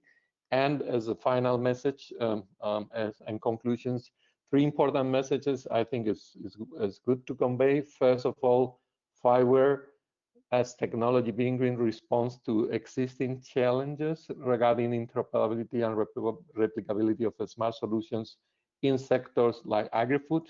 Second message is our cross-domain approach is paving the way for the connection of systems across the value chain, creating this, materializing this vision of data spaces for agri-food, and an approach that is future-proof, coming together with a comprehensive roadmap in place. And don't forget, FIWARE is open for all forever. Thank you. Juanjo, thank you very much. You ignored totally the tone you asked for. Whoa. However, okay, thank you very much for your presentation. I think we don't have time for discussion, but I think the questions I had also in mind in the beginning of your presentation, I think you answered a lot, and it was a very dense presentation. Thank you very much for that. And definitely all those also messages are then available in a video, as Charlotte was also just highlighting in the chat. So you will also be able to watch at the presentation at a later time if you still have some questions in mind, or also get together with the FIWARE Foundation. Therefore, thank you very much. Now we were coming back from Canada to Europe. Now we're going to Asia, more or less in the evening. We're going to Korea. Now it's time for Yalew Kidane. He is working at KAIST in Korea, working also with us together here in Europe, collaborating with projects. We are working here also based on FIWARE together, and I think he has quite an interesting message to pass away, which is really touching FIWARE by heart. Therefore, thank you very much for being with us, and thank you for sharing your evening with us. The floor is yours. Thank you very much. Can you hear me? Yes, loud and clear. Thank you very much for inviting me. I am going to present about the interoperability of entity-based and event-based IoT platforms. And this company is also participated in this development. So because of the globalization, we know that food are traveling a long distance from country to country and from continent to continent, which makes food quality safety one of the major concerns in food industry. So in order to ensure the integrity of food supply chain, all entities in the supply chain demand this verifiable evidence of source and destination. But to provide this kind of system, we need a traceability system, which provides the origin, the processing, retailing, and the final destination of foodstuffs.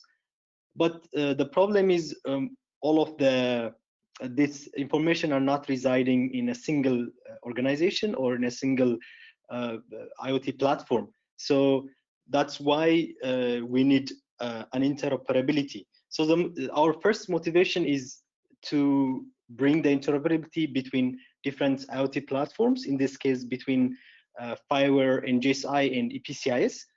So there are different food operators which use NGSI-based systems, and there are also some food operator system which use EPCI system. But some are in the lower food supply chain, and some are in the upper food supply chain, like the distributors. We cannot force them to use either NGS1 or EPCIS, but what we can provide is interoperability between these systems. The second motivation is to bring IoT closer to the business model. So I got this one from the FIWARE.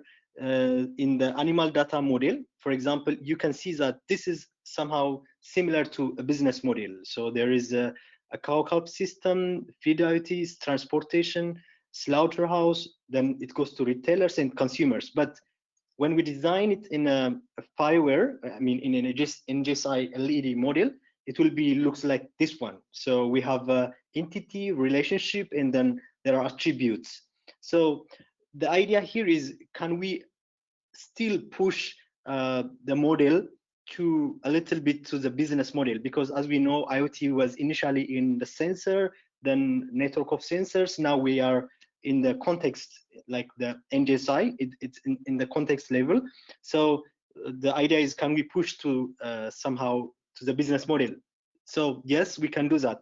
That's by using event models. So to explain the difference, here we have a very simple example of entity relation model for a library. So we have a book, can be borrowed by a member, and it has also a author. So each have name, address, these are the attributes. But ER model in the very traditional, it was designed for static view, which means it tries to show you the information at some time slices. But in the case of event model, what we do is we are trying to model the entity life cycle from its creation to its destroy until it is destroyed. So a very simple example is we pick the book in this case, and then we try to model as event. So a library acquires a book by buying, and then it catalogs, and then the state will be cataloged. So it can be borrowed by borrowing and then returned. Then it can be finally sold, or it can be, if there is any damage, it can be destroyed. So these are the end, from the creation to the end. So in this kind of thing, we can say that this is a little bit more closer to the business process models. So this kind of business process models are applicable in transportation, logistic, where you want to trace entities, each entity. So whenever there is a change or evolvement of entities, we can capture like this one. Of course, we can also use the ER model to capture some kind of temporal evolutions also by putting observed at. But we cannot say this is better or this is better, because in the case of ER model, it's very nice to capture the whole data, the whole idea of the data, and also it's very domain, not it's specific to domain. So any applications from different domains can get this information and interpret in their own way. So that's also a big opportunity. So in this project, in this use case, we try to use FIWARE as a NGSI model, and then EPCIS, it's from JS1.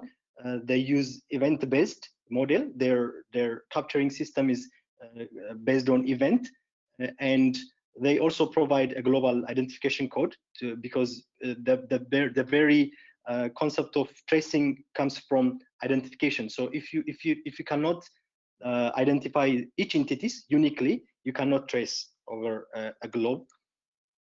So what we did was we tried to come up with a mediation gateway between this FIWARE context broker and EPCIS information system. So this one is what we developed. So there are subscription, they subscribe to each entities, and there are also trigger managers. So these are triggered when there is a state change, which means when there is an attribute change in the FIWARE, we trigger some kind of event processors. So for example, of course, the events are somehow designed to be milestone. It should be significant change to process the event. So for example, if we pick a pig, so if the weight of the pig increased significantly, we generate a growth event and then capture into EPCIS.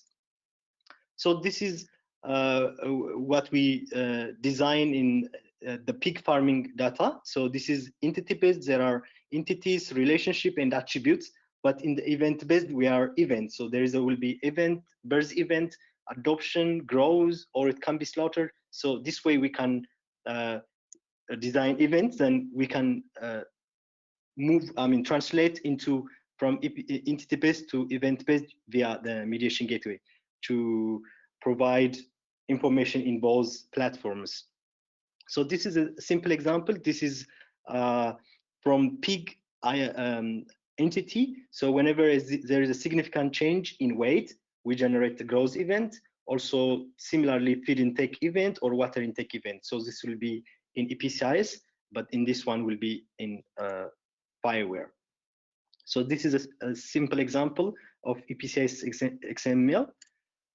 So in ILVO pig data, we used FIWARE and EPCIS together.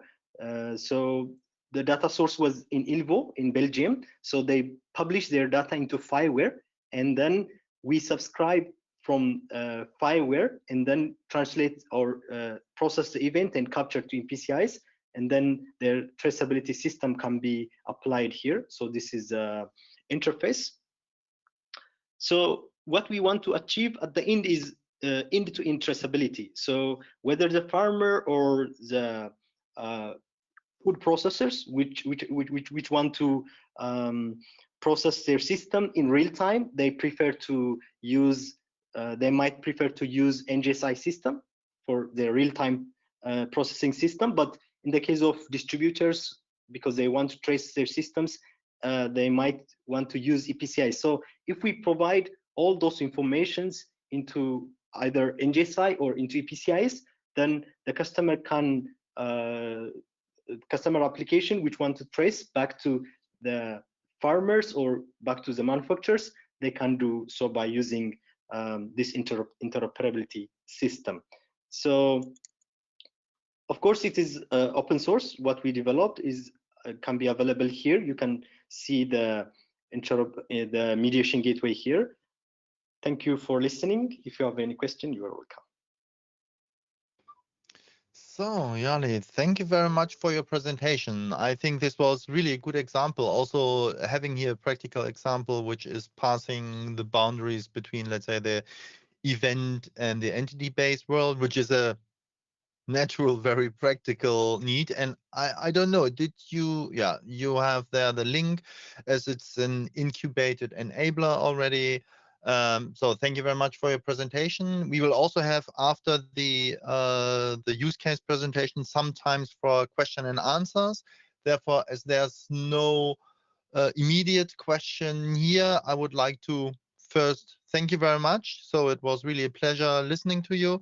And now to go on to Carlos Callejero, and forgive me if I pronounce the name not fully correct, and towards a more productive and transparent livestock farming with Cattlechain. So I think you can really help us with your experience on sensors, IoT, and working with a lot of farmers, and as we see already, some cattle together. So the floor is yours.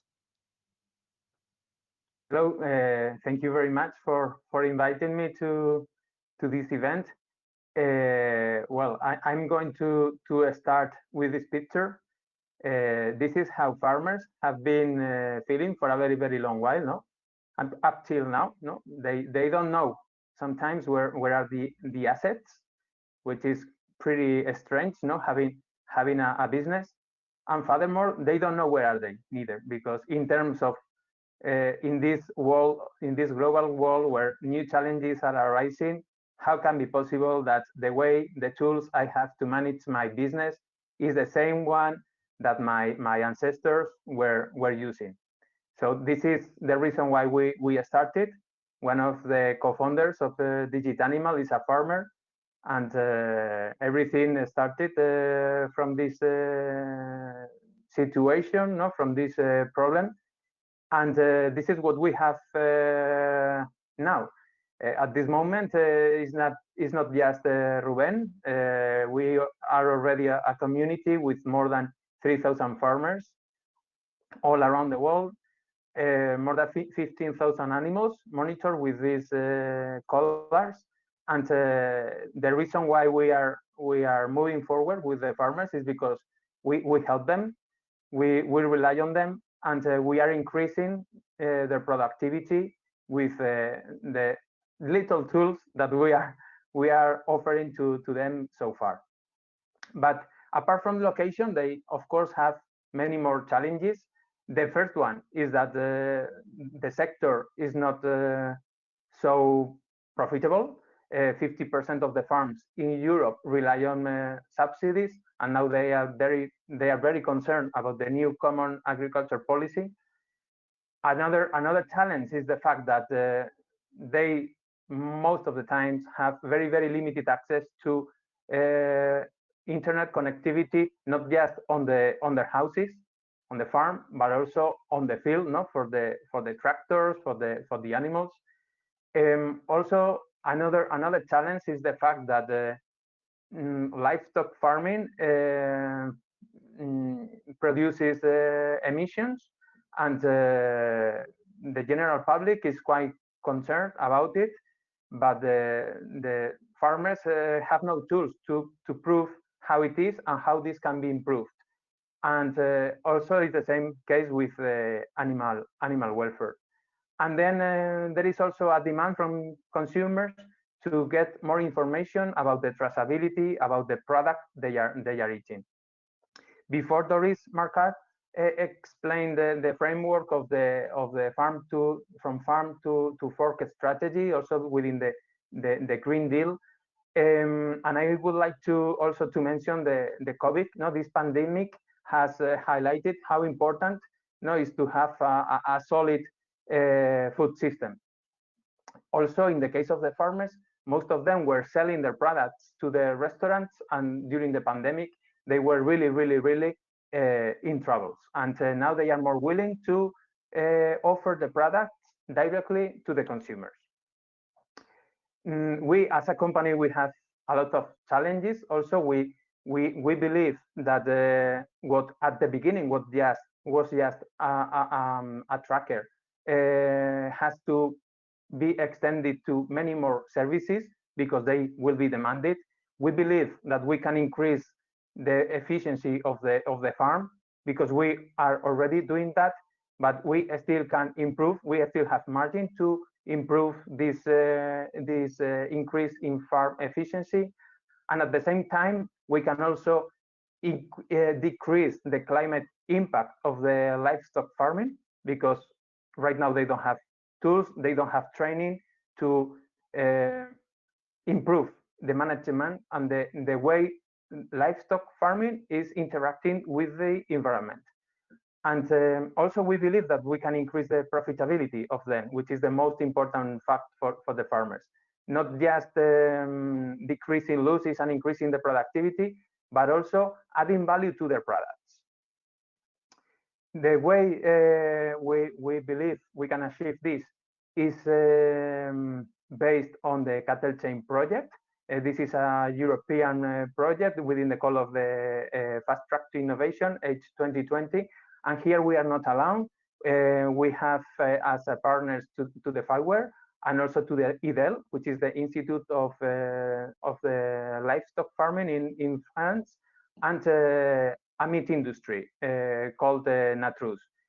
What we are doing, what we are creating is a system based on the FIWARE platform, where all the data generated and gathered by the sensors are analyzed by algorithms within the FIWARE cloud. And once they are analyzed, we generate tools through notifications that are received by the farmers. the previous speakers have described quite well how it works and how important it is to have these standards and interoperable systems. The beauty of all this is the duality, because the same technology that is used as a support tool to increase productivity, to improve animal welfare, or to improve footprint of the livestock farming, it's also available for the consumers. And we believe that this is going to change the way the experience of consumers with the food. How it works is very, very simple. I'm going to go through. It's just a plug and play. We use sensors that are on the surface of the animal, either collars or tags. These data are sent to the platform. There they are analyzed, and the farmer gets all these insights through the app. The basic features are related with the animal behavior, health, and of course the location and reproductive events, which are increasing the productivity. And now we are working very hard with the grazing management tools, combining the location and the interaction of the livestock, of the animals with the soil, with the land, in order to also improve the animal welfare, animal growth, but also improving the resources, which is now called as eco schemes. Eco schemes. I mean, the livestock farming, extensive livestock farming, apart from generating food, can also generate a series of services for the environment, like cleaning the forest, preventing fires. And this is something that we need to highlight, and we have to transmit to the consumer. Once the animal is in the fattening farm, we are also monitoring this, because it's a way to optimize the resources, which is going to increase the productivity, it's going to increase the animal welfare, and it's going to decrease the use of resources in terms of feed, water. So at the end, the footprint is going to be also optimized. And now it comes to the Cattlechain project, and it comes where we give this step. We are so proud of using all the information that we've been providing to the farmer as a tool to prepare an interface where we display the animal traceability, the animal life, the information about the pastures, information about the animal itself, the farm. And we had the first event a few weeks ago. We have prepared a video within the project. I want to show you. I want to highlight that this was the first. This is the first use case that we are working with. But many more farms are on the list. There are already 45 farms in the Cattlechain project all around Europe, and we want to replicate this event in many other places. So now I'm going to show you the video.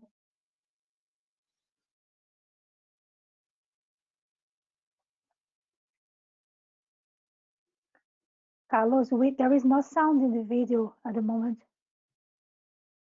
The sound? Yeah. Well, it is a music in the background, so it's not. I don't know how to sort it out, but it's not so important. Well, if you need music, you can have some music. And we can drop the link to the video into the chat as well. I think it might be interesting that you're also a little bit, let's say, explaining what is going on and possibly the key points there.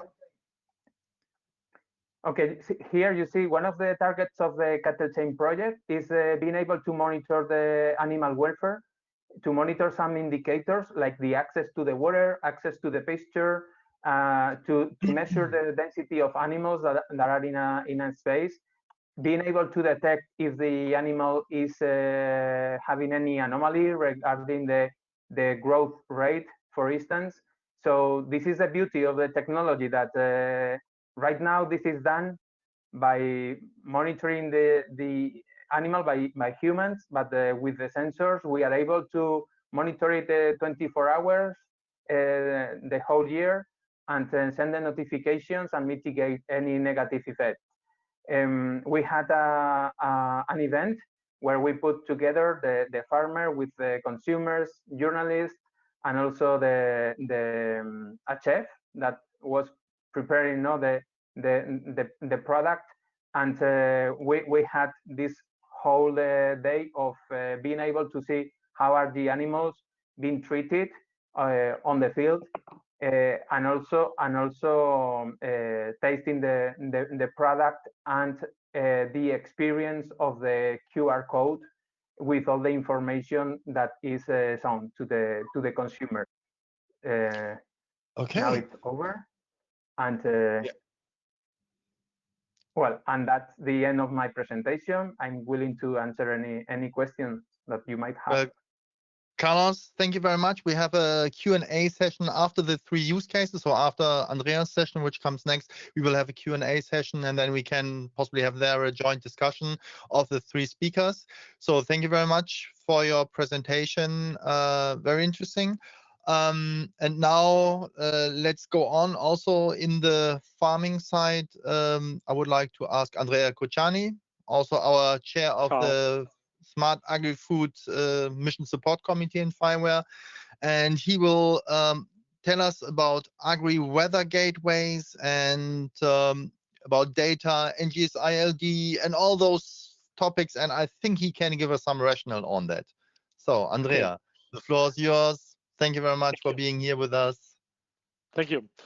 So I will start sharing my screen. Do you see it, right? Yes, it's clear to see. Now we will discuss about something that is a joint effort between some actors, between FIWARE Foundation and Agriculus, that is a company that I funded, and the IOF 2020 project. And the idea was to create something of useful and ready to be used, not only by technical people, as most of the technical resources that we deliver in the FIWARE Foundation, but also by the end users. So we started this series of products that are called Agro Gateways. That's me, and let's go on. Juanjo already talked about the idea of having a complex ecosystem that can be also a digital twin of the real world. And in this world, we were thinking to create some components that can be part of this system of systems scenario and vision. Based on the Smart Agri-Food architecture, FIWARE Smart Agri-Food architecture, we thought about how to create something of useful. And by the experience of many of us, we understood that in the sector, many regional government, association of farmers, consortium, and other actors had to manage a lot of data from agro-weather stations and from different producers of agro-weather stations. And it has been a great surprise to discover that there were no products open source products able to gather information from all these devices and to bring this information to the end users. So we started this idea of the Agro-Weather Gateway that creates a connector and many connectors to sensors, and we all 2 third-party IoT platforms, creating with the context broker and the smart models of agri-weather data, flow of information, an API access to this information, and a front end that can be used by the end users that are both association of farmers, government, and so on, or farmers. So the idea is that we worked for some months to create this solution that has already a couple of providers for the most famous hardware producers of agri weather stations, and it's based on FIWARE components. I don't want to go deep in the components, but I think that it's important to see that we can connect different providers to the same context broker, and then we can bring this to the end users. The idea is that we can bring to the end users, and here I don't know why, but something has disappeared in the slide, but the idea is that we can bring to the end users for the Association of Farmers Regional Government Consortium as a dashboard to control all the weather stations.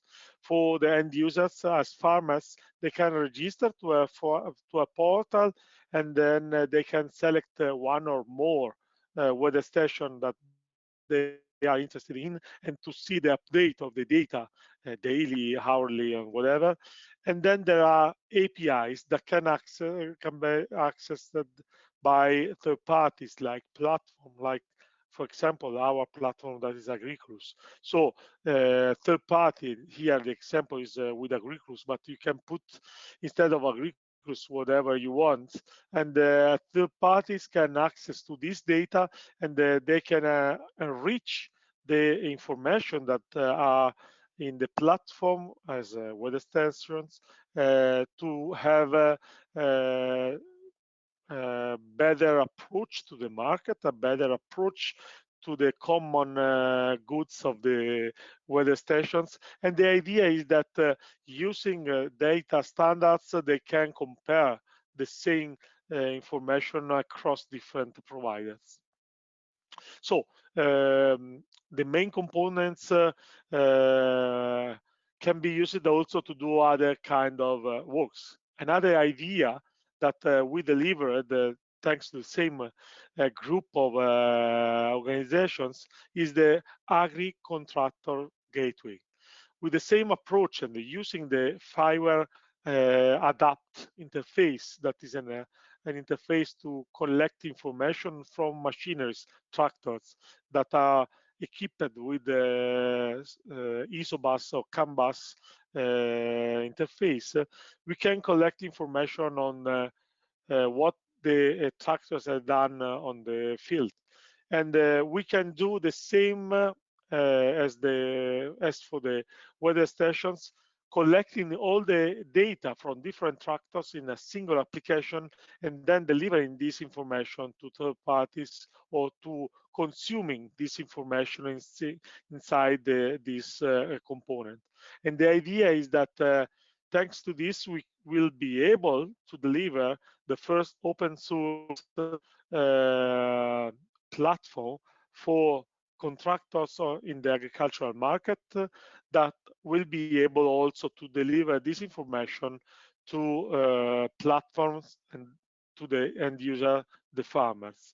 So thanks to these two connectors, platforms like commercial platforms or association of farmers will benefit of enlarging the data sharing of the information. They will have an easy to use access and cheap access because it's open source. And we are trying also to create and to impose a standard to have this kind of data, the smart data models based on NGSI, as a standard for passing information about weather data and machineries data. So these products will be released as open source, and they will be also available in GitHub, and will be also available as pre-prepared packages for Docker on the main cloud platforms. And the idea is that we will deliver this by the beginning of next year as Agri Weather Gateway, and after a couple of months also the first version of the Agri Contractor Gateway. Thank you, and this is, I repeat, a joint effort of Agriculus, FIWARE Foundation, and IF 2020, and we hope that we will have a great discussion on how to use these common goods that we are delivering together, all together. Thank you. Andrea, thank you very much. Pleasure also listening to your presentation. Now we have quite some time, some 15 minutes also open to all of you to ask some questions. And please use the chat for this. I have here, I see a question from Nestor. Can you elaborate a bit more on the data models, please, Andrea? Yeah, I can elaborate, but maybe someone can also share the link of the Smart Data Model initiative. The idea is that when you work, for example, with the weather data, you have more or less the same kind of information from every kind of provider, hardware provider. And now we are trying to have this solution, the Agro Weather Gateway, that will translate with the specific context provider for each hardware provider this information in a smart data model on Agri weather data. So as you are saying, and the same for the contractors information thanks to the adapt FIWARE interface. Yeah, and also Alberto was just posting the link to the smart data models in the chat. Right. So please also have a look there at GitHub. Because also, as you're highlighting, also the smart data models, and possibly also it might be good for the colleagues listening to us, also for third parties. You are now talking about the Agri Gateway, Agri Weather Gateway, and to which degree is it open to third parties? What is the business model in behind? Possibly that's also first question of people who are hearing this for the first time. Yeah, and the solution is open, is completely open source, and there are no commercial modules in it. Is a GPL3 license, and the only thing that we want to keep is the naming of the application. The GPL3 guarantee this just to have diffusion of a standard and to keep a connection with the initial initiative. The idea, someone is asking which are the main, the initial providers. So far, we are implementing Pestle and Davis, if I'm not wrong, and I don't know if there are more, to be honest. We are exploring now if we can add more, but it's quite simple because we will deliver also the context provider code, so everyone will be able to contribute adding more specific providers for other hardware vendors. And if the provider use the data from the cloud or the hardware vendor, that's like some of them are doing, or direct connection to the sensors, it's up to the specific kind of interaction that each hardware provider decided in principle. But the idea is that whether it should be enough for every weather, no. It will be expanded, Alberto, to be honest, and we are already expanding it because there are soil measurement, for example, and other kind of data that, for example, leaf wetness and other specific values for the agri-food sector. Yeah, thank you very much. And therefore, I think, was it really explicitly here's this other question, where can we find the vendors that are already in the solution? Yeah, I just answered before. Pestle, Yeah. Davis, and this is we will describe these specific vendors in the GitHub solution. We will have a folder for each one, so we will add day by day. So, but then it's also, as I understood, a kind of possibilities for others to contribute to that, isn't it? absolutely, absolutely. This is the idea of the open source solution. We will, if we will succeed altogether to create the standard, we will forget the waste of time of creating every time the wheel, because this is a base component of all the platforms, but also is a big pain in the ass, sorry for the word, but for each association of farmers and or regional government that has to manage the different vendors and different agro weather stations, for example, or for the contractors that has to manage different tractors interfaces. Yeah. So, and thank you very much, Andrea. Also, of course, please also post your questions for Carlos and for Yalew, because we more or less kept the presentations then short, and I'm making now the Q&A session. Because also there was coming up previously some questions, Carlos. You were presenting, I think, a very interesting model, and really, let's say, what you're saying, a real solution from farm, from the field. So where am I, and where's the cow, where are my cows, and up to the consumer. However, when we are talking here about digitization, we're talking about each cow, or at least a number of cows, needs to wear a collar. And then, of course, I will have information I can download, possibly an app, as you showed there. On the one hand, yes, also when we are thinking on animal welfare, you are saying we're increasing animal welfare. So it might be interesting where you think, where's the specific spot that really the animal welfare is increased, and at the same time, do you think that also the consumers will value this increase in animal welfare or whatever added value, because we also see that well, also the consumers want to have the best for less? And how do you see this topic?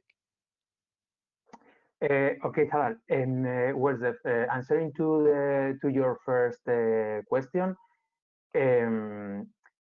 it is required to monitor all the animals on the herd in order to do the full tracking of the animal from farm to fork.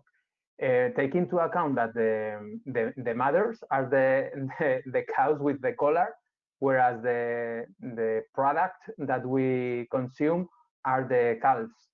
So these ones are monitored by using the tags or smaller collars that we are developing, because we are, of course, concerned that another barrier is the cost and the investment that they have to face. So it is important first to try to offer it as a service.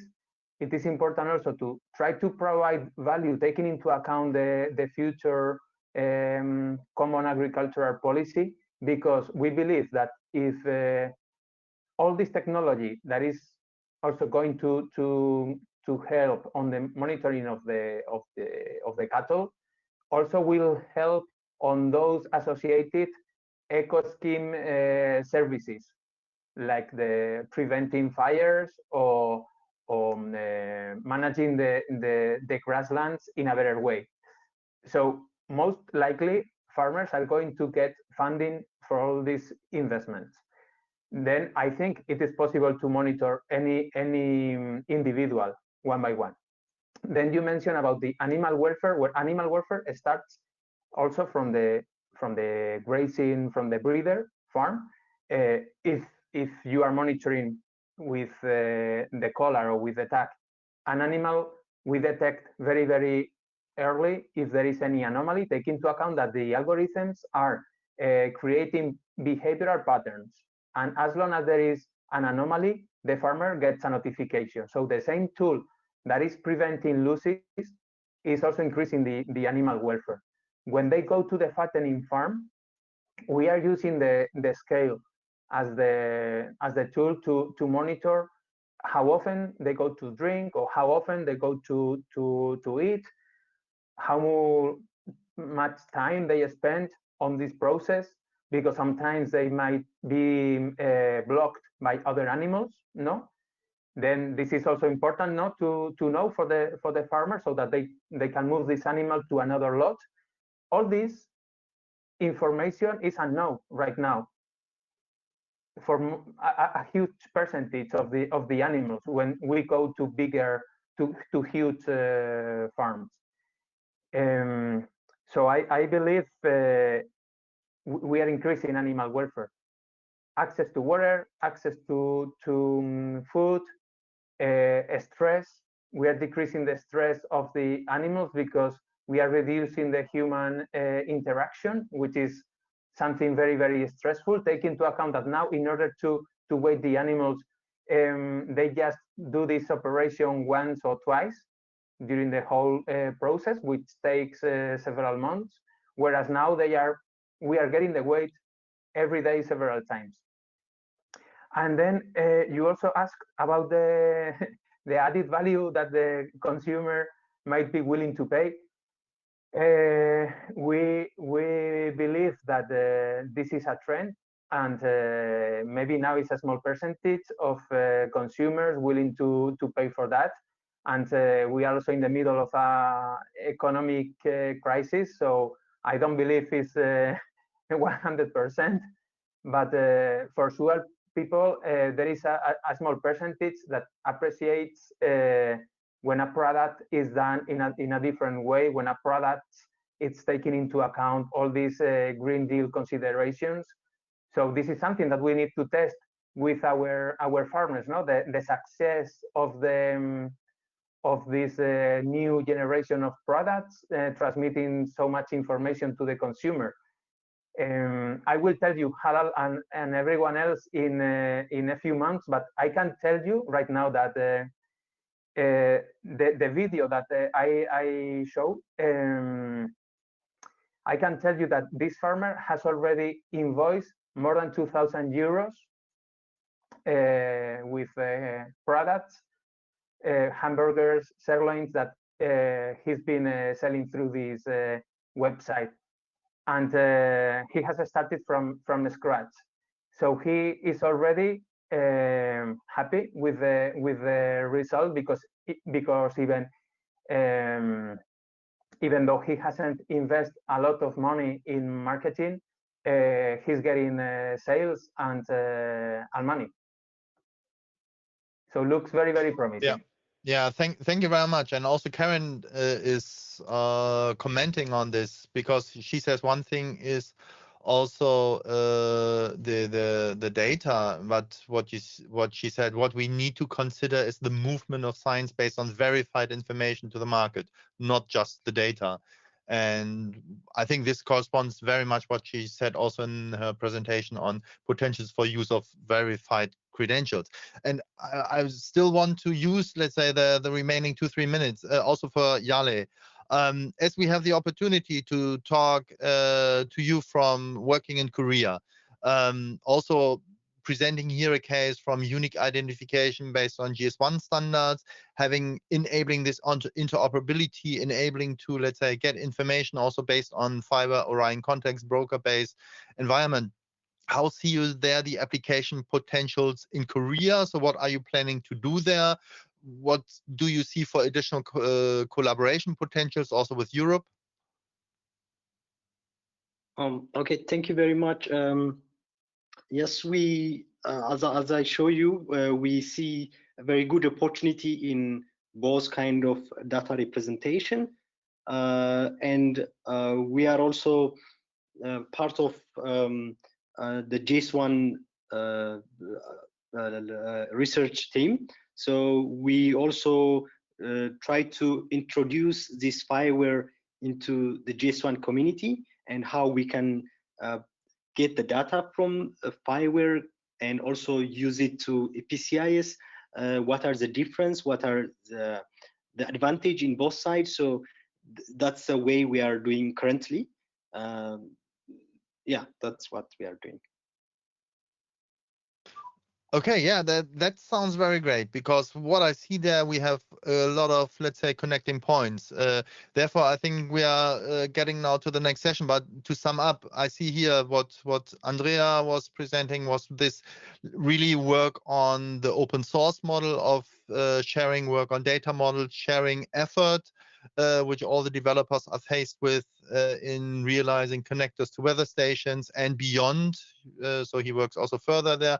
Also, what you are saying there in Korea, Yalew, about this connecting even communities, we need to say, connecting the GS1 community, which is really has a long, let's say, time of existence and real practical relevance, as GS1 is all about the barcodes and EPCIS and so on. I think this is also a good potential also for collaboration. And finally, Carlos, thank you very much for this really thorough example and really bringing also new ideas towards this, yeah, how to say it, a real business model, real farmers, where you're saying, yes, that's true. And he's saying, selling the meat to the consumers on the market and they're loving it. So I think such examples will help us also to really understand of what we can build. So therefore, also to the audience in the call, I think, thank you very much here for listening there. And this is really a potential. If you see there that you would like to collaborate with those colleagues, please contact them and get in touch with them. Also on the Smart Data Model Initiative, as you saw in the chat, please visit the FIWARE website, and there you will find also more information. However, so we are not at the very end. We will have the opportunity to also see a little bit on the outlook and some closing remarks. Christina will give us this outlook and help us to understand what you are planning over there. And yeah, thank you very much, Christina, for being with us, and the floor is yours. Yeah, thanks, Harald. And as usual, we really covered a really wide space from almost 2.5 hours ago up to now. And still bear with us for a few more minutes as we give you this outlook for the upcoming weeks and months in general in this domain of agri-food, but also a little bit more specific for FIWARE. Just to recap a little bit, I thought that was really very interesting today to start with data sharing topics, talking about where are the challenges with the building of a common agriculture data space. I always have to say also FIWARE is active in all these domains, and it's not only agri-food, it's also others. It's always great to get even more insight from those who really sit in these projects of policy making and trend setting in Europe, but also around the world. So for me, also, it was definitely a very interesting presentation around that space. And also to underline the technology that was mentioned as an enabler is not everything. It's a lot, but it's not everything. It's also very important that the communities really work together. This is what we heard today. So the EU here in this case is really asking all these associations, parties, surely also foundations like FIWARE, many others, to work together and set domain-specific data spaces up as also in agri-food. Surely also we wanted to cover startups and small and medium-sized companies to understand what their role can be in agri-food. And we learned that startups play a tremendous role here when it comes to farm to fork. This is also because we still believe, and I think it's highly visible, that they play a disruptive role. Of course, asking a startup himself or herself, is that the role you want to play? Well, of course, yes, but they also have to find their space in agri-food. It's not only about being disruptive. of course. And I guess we learned today that there is funding for these companies, and we're happy in FIWARE to allow further insight into this, how to approach or how to access such funding. And if you visit our FIWARE.org website, we'll be shortly putting more open calls there to the ones that you can see already. And just to remind you, from the beginning of this year, we have already published more than 50 open calls there that are that can be really helpful to the FIWARE or open source community to approach and see if you find your space and a chance in getting funding there. We also learned from Canada, by the way, that open source is one of what they call a call for action, because it needs to go open in order to be successful with solutions in agri-food. We learned from Karen that through IoT, especially in the Canadian case, agri-food has experienced a fundamental paradigm shift in the concept of precision agriculture. And we know precision agriculture now in the case of plants or farming, but also in the case of animals, this is becoming more and more important. And just a few minutes ago, we also learned that reducing human interaction when it comes to animal farming is really important for creating a higher level of animal wellness. So precision agriculture, very high important topic. And last but not least, when it comes to our keynote speakers and expert speakers, we also learned a little bit more about what measurements means, what data collection means, and best practice sharing. And here I heard in the fourth session with Philippe, definitely a call for action to share best practices and really work together.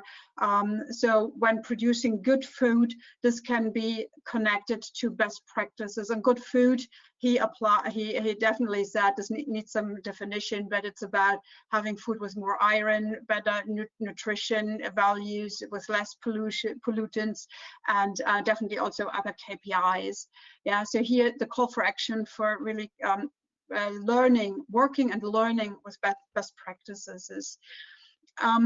Also a last call from my side here on the technology side. We learned from Juanjo what FIWARE is doing in the space of agri-food and data models.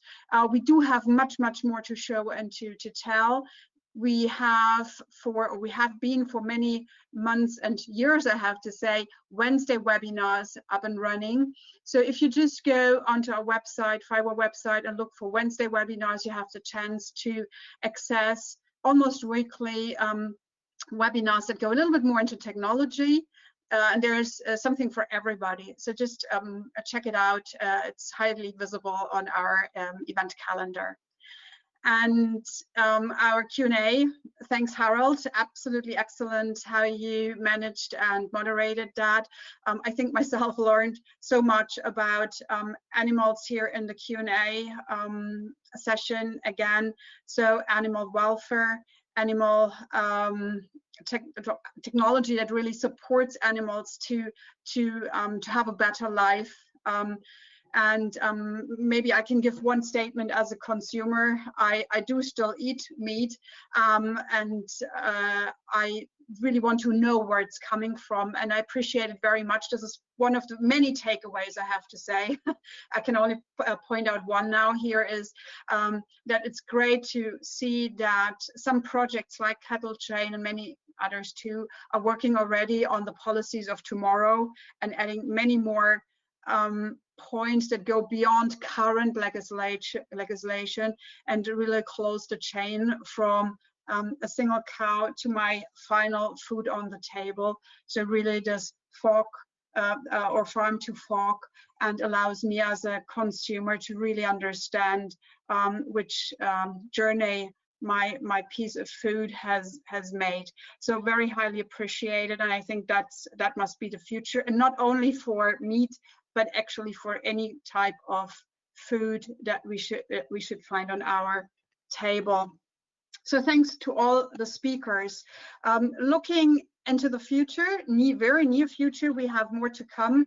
So here's what you can find in the next few days and weeks. We have a deeper look into FIWARE in industry in 2 weeks from now, and another, already the second edition in the mobility sector. So smart cities and mobility, which is upcoming on December 3. So just in roughly 3 weeks from now. The event series will be ongoing next year, so stay tuned.